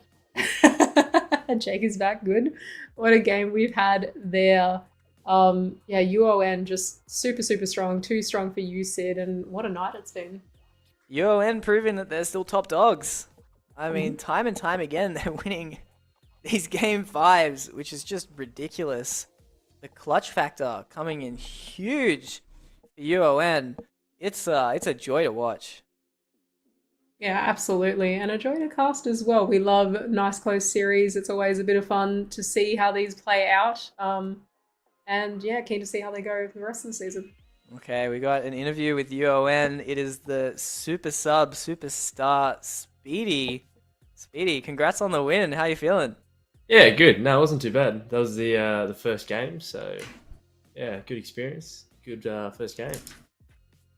Yeah, definitely. It was, yeah, really well played from you guys as a team. You seem to be gelling really well together. Are we going to see more of you in the rest of the season? Yeah, potentially. I wasn't able to play the first couple because I was playing OzTag, so it's good it's good to play finally. We get it. You touch grass. Yeah, I did. I did touch grass. Speedy, look, you subbed in for a team that is monsters at a game 5. How do you feel in your first game 5 for UON? Yeah, no, it was good to be in a game 5. A sweep would have been fun, but I like a little interesting series, so it's good to go to game 5. Yeah, for sure. And it was really good to watch as well. Looking at next week, you guys are coming up against UTS, who are a team. They managed to take a game off UNSW, our reigning champs, our clean sweep champs tonight. How do you think you're going to go against UTS? Oh, look, game can go either way. It depends who's better on the day. So just got to turn up and play our best game, see how it goes. Humble, man. That's good. That's good. Yeah. Any final shout-outs before we close it there? Oh, not really, no. It's just a good game with the boys, so glad we could get the win for this one. Cool. All right, well, thanks for hopping on, Speedy, and hopefully chat again soon. Thanks for having me. Thank you. Wow, UON going to be a rotating roster potentially. That could be fun to watch. Yeah, definitely good to see a little bit of variation. And yeah, Speedy definitely, he was a little bit quiet at the start of the series, but picked up massively towards the end of that series and a really key part of that roster. Yeah, no, that was fun. Certainly Speedy filled Bud's shoes in a great way. Another game 5 victory for UON. Another disappointment for UCID. But wow, what a day! I mean, what two game 5s? Those first 2 games felt like game 5s as well. Honestly, they were close. No clean sweeps today, so very entertaining. Yeah, very entertaining indeed. I'm glad that all teams who played tonight managed to at least get a game or at least get a win in some aspect. Look, I'm going to say it again and again, but for UTS to take a game off UNSW is huge. I know it was on the back of Steve having some tech issues, but it really goes to show that they can do some damage. They are a strong roster. Like I said, next week, seeing them come up against UON will really be quite a deciding game, I think. But yeah, massive win for them to take a game off UNSW tonight. UOM and ANU really battling it out for that bottom of the board position as well. ANU managing to take the win was huge. Yeah, we've had some really good series tonight. We had the Griffith upset as well. I mean, QUT have been dominant recently. Griffith have been struggling to repeat their success they found last season, but they found it. I also kind of forgot about that rivalry. Oh gosh, because Griffith came second last season.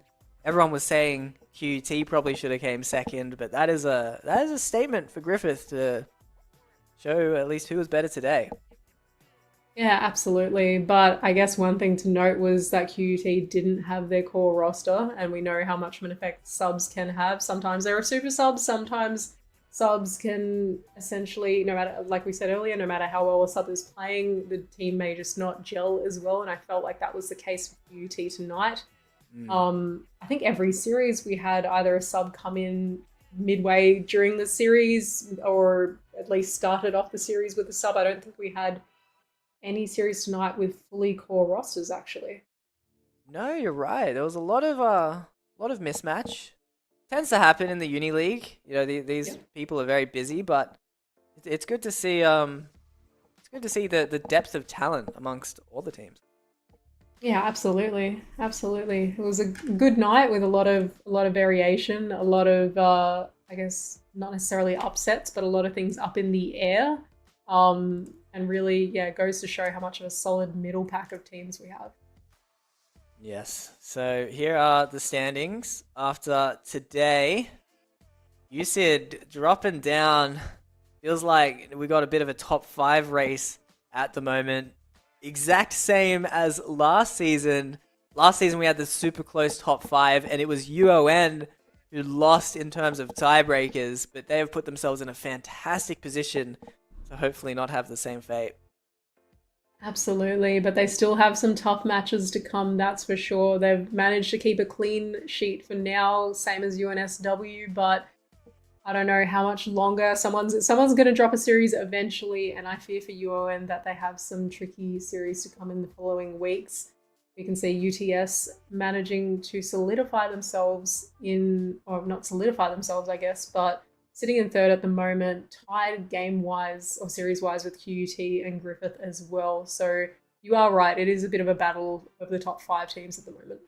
We also have UON with a pretty horrific win-loss ratio, seeing as they've won 3 game 5s. So that could certainly play a big effect down the line if those tiebreakers do come into account for them. 100%. And yeah, again, super unfortunate for UOM to have lost to ANU tonight. I feel like that was their opportunity to fight their way up the ladder a little bit. They have had a tough run. They have played UNSW already. But yeah, super unfortunate that they are still sitting there at the bottom of the ladder. Have ANU and UCID played each other yet? Because that could be potentially a decided one. Looks like they have. Bummer. Yeah, week 1. I think it's look, I'm super excited for the top 5. I know that's the main thing I'm excited for, but we'll get to I mean every week is exciting for sure. Yeah, for sure. No, I'm keen to see where the rest of the season takes us. I think we've got some exciting matches to come. I think next week is looking pretty interesting as well. We've got a couple of really good series going to happen then, so I hope everybody in Twitch chat tonight is going to stay tuned for that. You're not going to want to miss that. No. And look, today's been awesome, but I think we definitely have to thank our sponsors again. So why don't you take that away, Morgie? Of course. So we cannot forget our sponsors who make this all possible. Of course, we have AGON by AOC, the gaming monitor partner who provide the best in-class monitor solutions for gaming and all other needs. And of course, our noodle partner, Indomie, the noodle partner, made with high quality flour and select ingredients and spices. A plate of Indomie mee goreng will certainly brighten up your day. Try any one of the flavors available today from your local grocer, or of course, you can go to indomie.com.au. And don't forget to make sure you follow AEL at AU Esports League to stay up to date on all AEL events, competitions, and activations. So, I think that's it for us. This has been a super fun 4th week. Like you're mentioning, I think we're going to have some fun matchups next week as well. Any final words, Morgie? No, nothing in particular. Excited for next week as per usual. Been excited every week. There's always been something good happening. There's always been a good series to look forward to. next week that stays exactly the same. So hope you all tune in then. Awesome. Well, thank you all for watching, and see you next week. Have a good one.